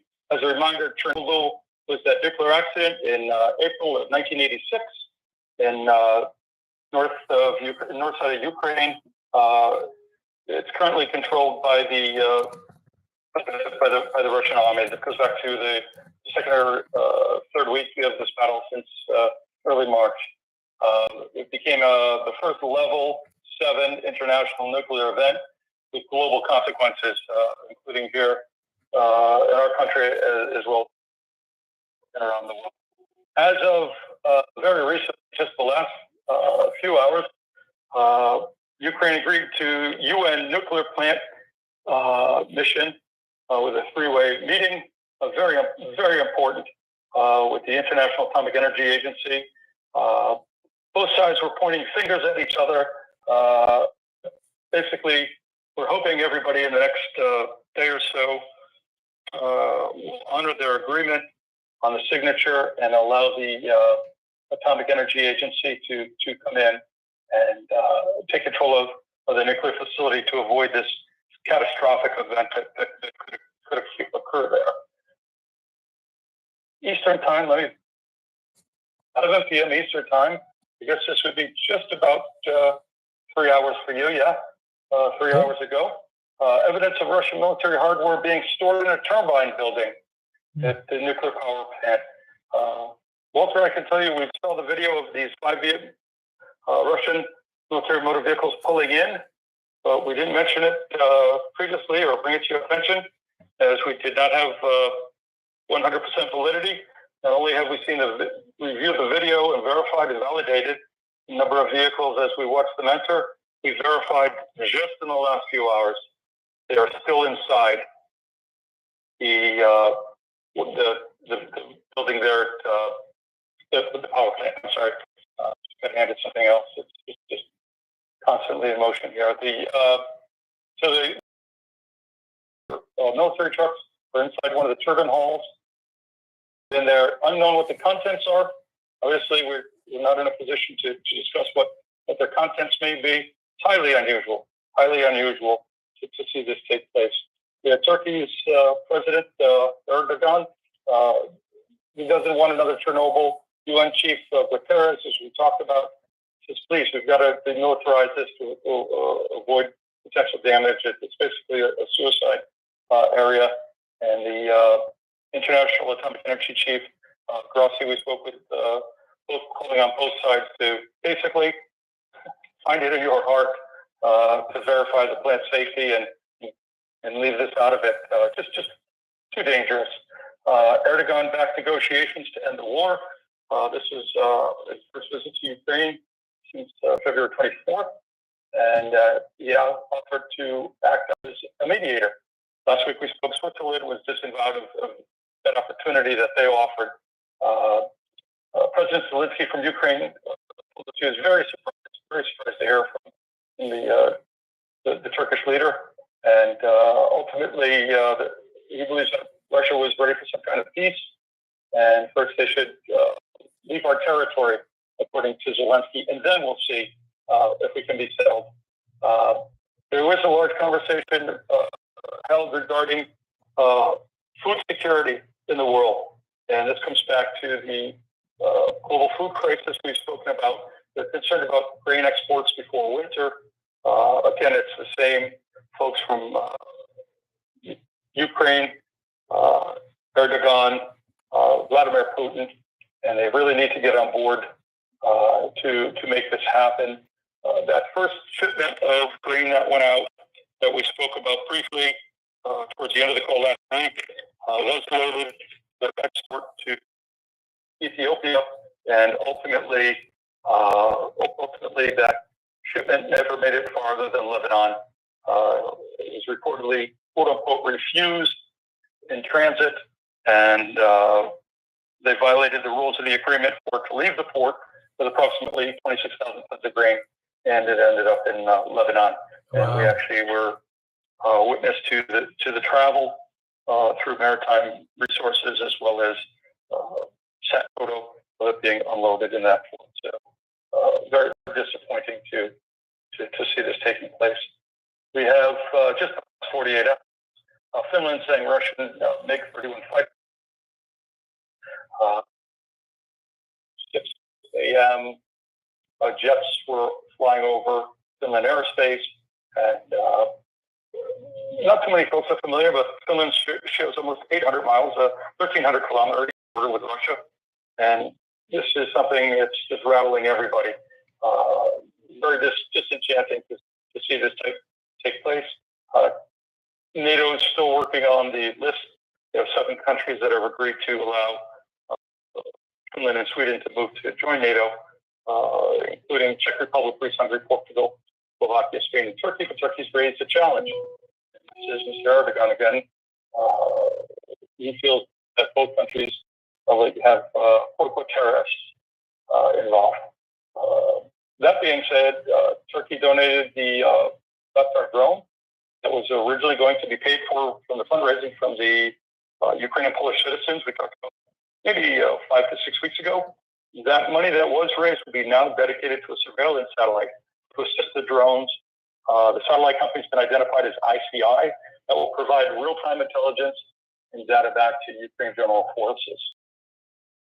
Last week, I think we touched briefly on Taiwan, China. And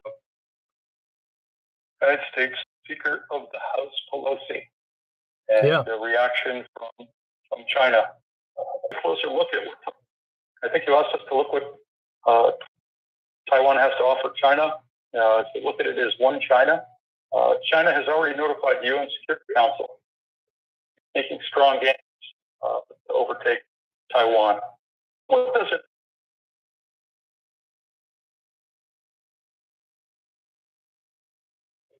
Taiwan, South Korea combined represent 87 to 88% of the microchip foundry in the world. Taking back just Taiwan could be 54% market share.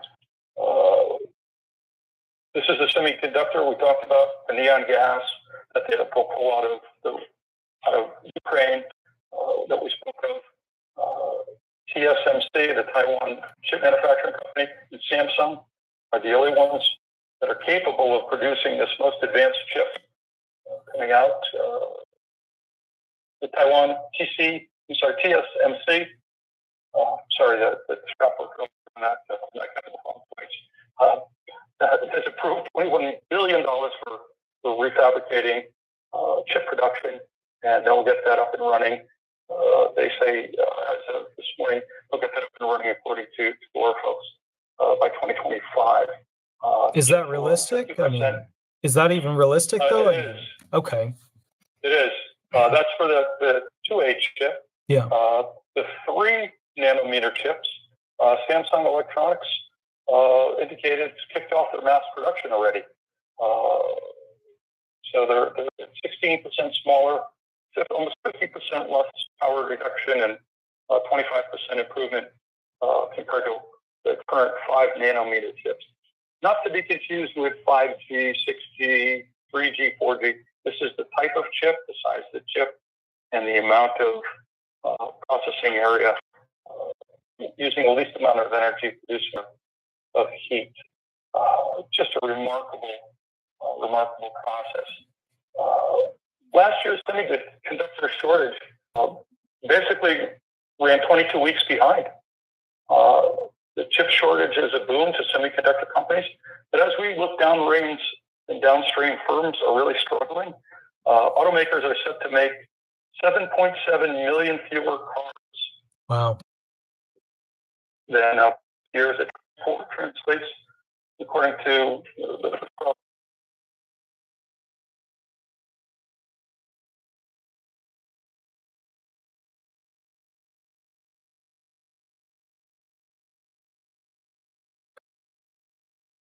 expect this to the chip factories take years to build, years and years. So 2025 is pretty significant if they can get this up and running. We'll see industry, aerospace and defense, laptops, cell phones, TV, the real lion's share here. But the auto industry could be shut down if this actually this takeover by China takes place. Folks, take a look at your cell phone plans if you have the opportunity and you can afford to do an upgrade or to upgrade it on a model. It's something you may want to consider. It's something that you count on a regular basis rather than the conventional phone wired into your home with the cord in the kitchen or wherever it may be, and just not too sure how that'll work. But now is probably a good time to at least do the evaluation and find out where you're heading, rather than being left behind with without a primary resource. 4 p.m. Eastern Standard Time over to the battle itself. City of Sevastopol, 4 p.m. Eastern Standard Time.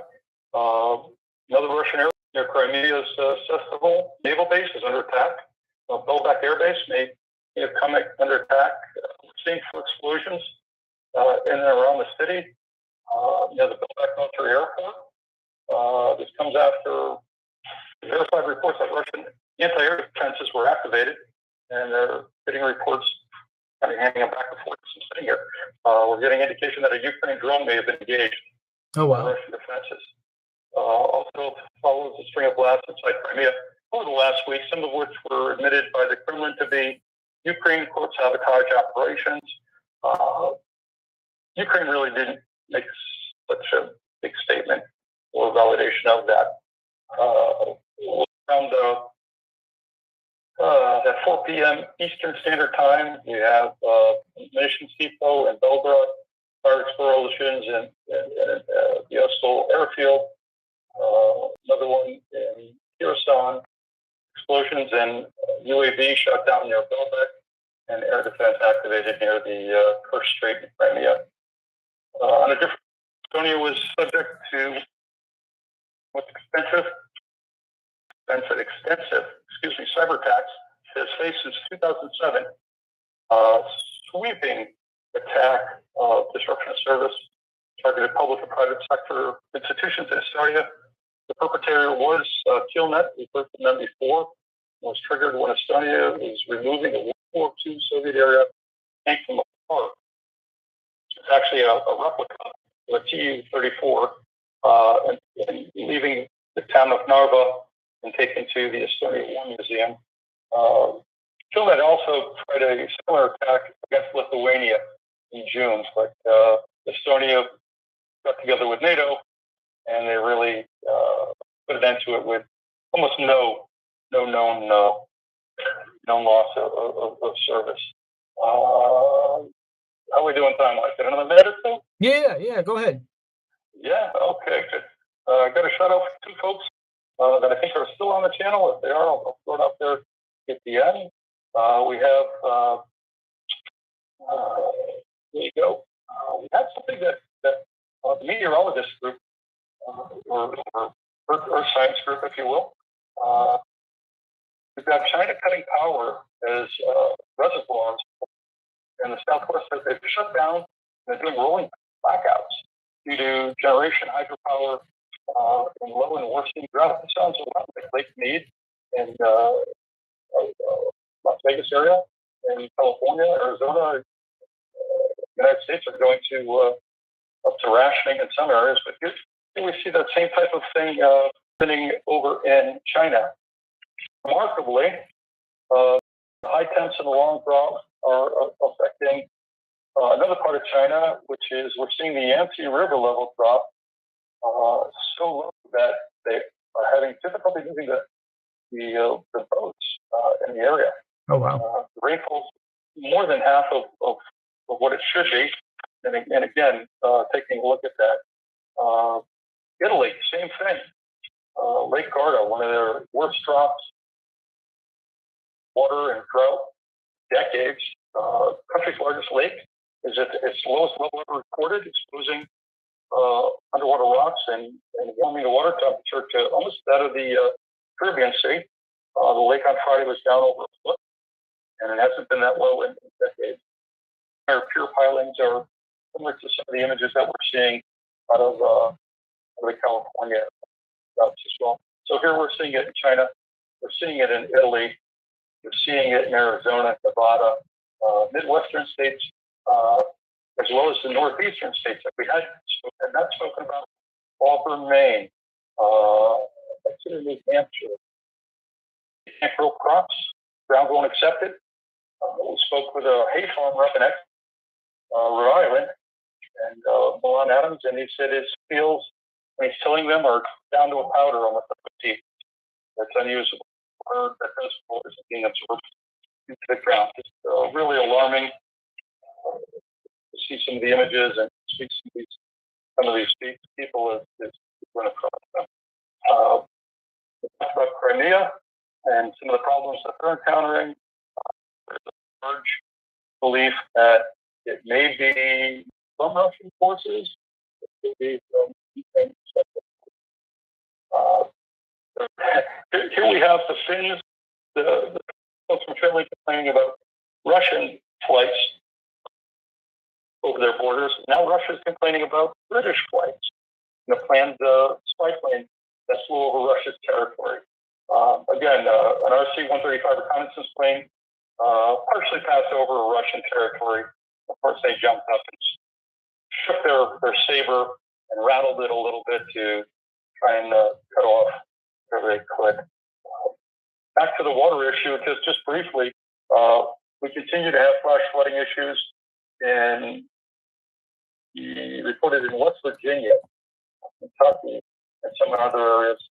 More than 100 homes, bridges, and roadways, and the drinking water systems in some areas have been pumped. Very, very alarming to have that happen to anybody. Again, this comes back to that catastrophic weather concerns that we had. Yeah, we've talked about previously. Kind of along that lines, the state of Florida, working with the Weather Service, has come up with a weather drone to fly directly into the benefit they plan to derive in the state of Florida is not only to see what the storm is like without putting any danger, but to also, when the storm passes, to be able to get out and survey all the areas of damage, to identify the needs rather than putting people on the ground, having them trying to attempt to get into those areas, and fly these planes over and basically sew the images together, the live feeds together, to make that happen. So very, very interesting. We'll be following that on the tech side to see how well that works out. Could be a significant saver for a lot of folks. We've all heard the story about this President of the United States, Joe Biden, signing off on his bill. I don't know if that was part of your conversation earlier this evening, but one of the things that we were able to pull up regarding this new bill, climate change is a lot of money. We're talking about capping prescription drug costs at $2,000 of out-of-pocket annually for Medicare recipients. It'll also help an estimated 13 insurance, extending subsidies provided during the pandemic. Under the bill, $64 billion would help 13 million people pay for premiums over the next 3 years for privately purchased insurance. The Affordable Care Act and Medicare would gain for pharmaceuticals, initially in 2026, and drugs. But it's a start, and you are the wizard of all on this in the translation. Hopefully my shop got it correct, and probably should reach out to you, but hopefully they got this simple right. And there's also this story about 86,000 IRS agents. Did some checking, and we found that last report only showed about 77,000 IRS employees totally. And out of that number, there were only 2,600 reported quote-unquote agents. Taking a look at what these people do and what they earn, and what the criteria is, I think it will be collectively our thoughts here, as well as mine, is it will be very interesting to see how they locate these people, vet them, train them, and what they're actually sent out to do to get the large investment made to more people on the United States government payroll. Very interesting. On that note, again, the financial job brought up two issues that they thought were the amount of card debt as inflation hikes spending and needed spending, food, fuel, rent, just a gain of about $15 billion over the last maybe 90 days. And just alarming that it's climbed that way. The fact that if you paid $10 what are your groceries? Mhm. And you paid, if I got this right, I'm reading it right. What is your tax rate? 7%? 7% on purchases? Yeah. 7%, I think, is a good average. But when suddenly the cost of goods is not $10, or it's $15, so you're now paying a greater amount of tax to the government on top of the cost of goods. Right. And I may have brought this up in your conversations. I imagine it's interesting how that piece wraps around into the budget. The Oh, money yeah. coming to the government, despite the other things taking place. This inflation and rents and food and medicine. Very, very interesting. But now we take a look at it, and now it's almost like folks are double paying for this inflationary crisis. China, I missed one. They just handed it to me. China's for exercise. Ooh.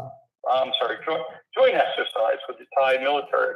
The training will include air support strikes on ground targets, small and large-scale troop deployment. The Falcon Striker exercise will be held at the northern Thailand Royal Pudong Air Base. So I guess they had to get their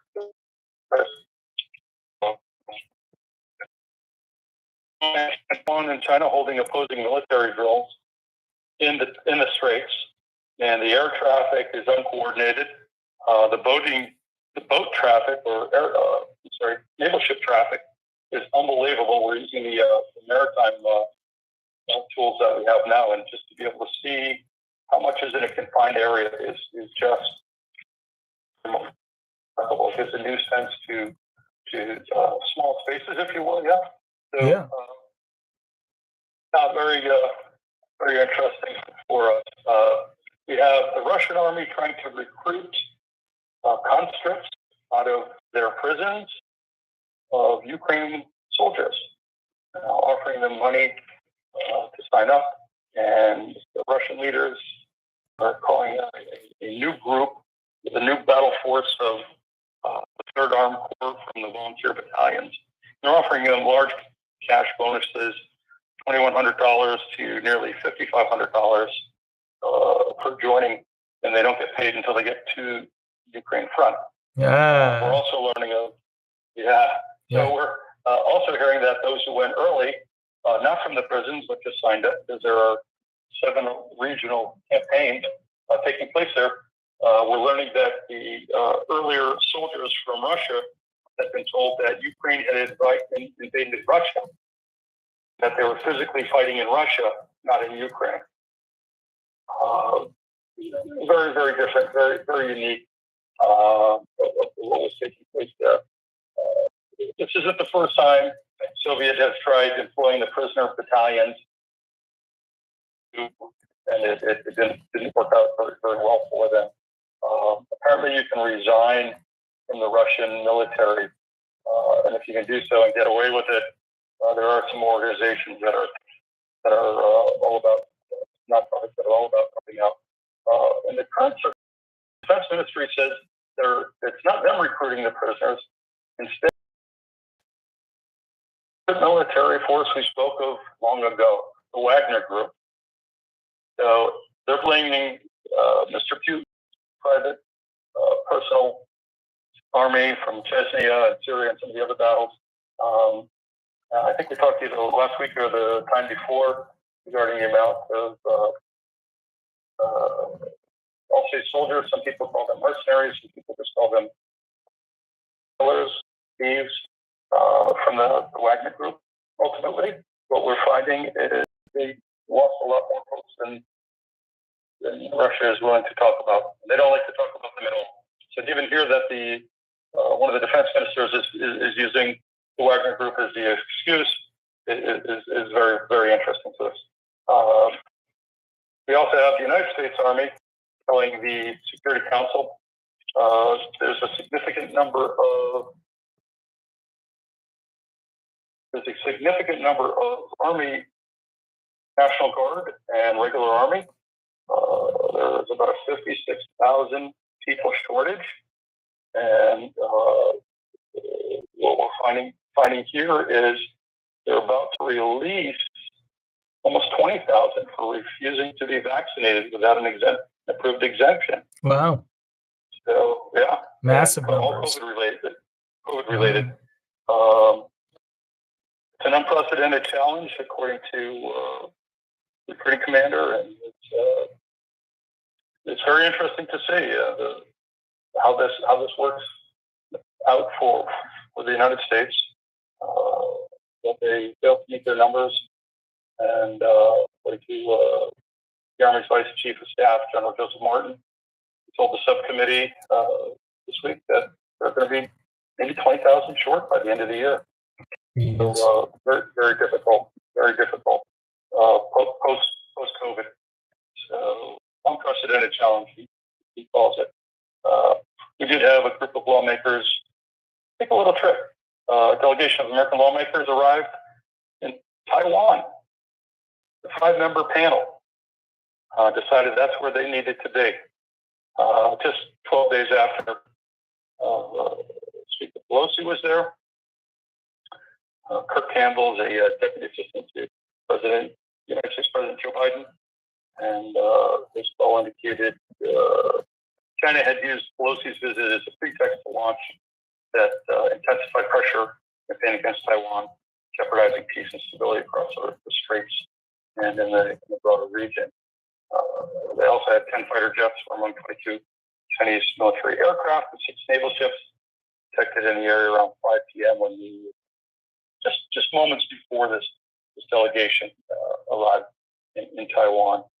So it's again, lots of saber rattling taking place here, and that's where we're at. That's what we've got. We hope we got your questions answered. Hope it was brief enough. I know I ran over a little bit of time. I appreciate you letting us come on the shop part. Let me hand this back to me 1 second. I think that, yeah, here it is here. One of our interns was good enough to keep an eye on your chat as we were preparing up. And the cheers goes out to JT. I guess it's one of your chat folks for recognizing the concerns for tap water and food and resources and where we'll head from that. And the second shout out, according to the other shop, handed me their selection. Dances with Bears, Runs with Wolves, for actively making shelters a safer place for those who need to reside there regardless of the reason. And I guess that comes back to the comments that person on chat had made. I hope those folks who were not being anything other than somebody who was interested in doing that and saying what comments really touched and made them feel strong and dedicated to their work here. Because as you know, our interns are unpaid, but it's really a great opportunity. They stay with us for quite some time. We hope that they bring them on. They send out. Softball, baseball, fastball. You've got 9 minutes, sir. So what I would say is this: I've actually I've got to pop out, hit the. Got to go ahead and finish 2 initial filings, but the thing I'd like to know next week would be a couple of things. What's happening with the cartels? What is the most likely committed offense by Russia or some other country that would equate to NATO coming into play? And then the other thing I'm kind of wondering about is essentially the expectations on an annual review as to what this war will be doing. We are, halfway through, halfway through this, year of well, not totally, but basically this Russia-Ukraine situation. It's not going away. It's not getting better. They're now, like you said, storing weaponry in energy facilities, which, that's a tactic. It's an interesting one. Could go badly very quickly. But I'd like to know what your thoughts are year after year, how this is going to evolve, because to me, and I don't say this lightly, it feels like we are approaching a world war, and the terms for which that were to potentially occur are becoming more and more defined every single week. So I'd love to know your thoughts on the future, what the cartels are doing, and then, yeah, let's do this next week, good sir. I'm excited. I always love getting these updates because I know some of the details. I get to see them on the news over the next couple of days, and we get them first here, which is just incredible. But thank you so much, good sir, for coming on the show. I will. I'll catch up with you, and we'll go from there. Thank you very much, and on behalf of our folks globally and who stayed a little bit later than this evening to make sure we got it all out and nothing was breaking as we were just coming on, other than the one or two things here. We just wanted to make sure we had complete validation of before we release. Doing well, and we appreciate the opportunity again for the folks that you have on the line or you come in contact with. We've seen natural catastrophes around our world, and it affects many people. Please take care of yourself. Think a little bit ahead. Think about your pets and identify those areas where and how you can safely get from one place to another. If you make it out to the doctor, you can make it out of wherever you're at. You just have to have that plan in place. And we ask you to, just in the best interest of responders and your family and friends and those who you care about, who may care about you, that make it to create that part. The United States has FEMA and ready.gov and some of the things we've mentioned, and we should probably make a list and see if we'd like to offer that somewhere as we're halfway through monsoon seasons in some parts of the world to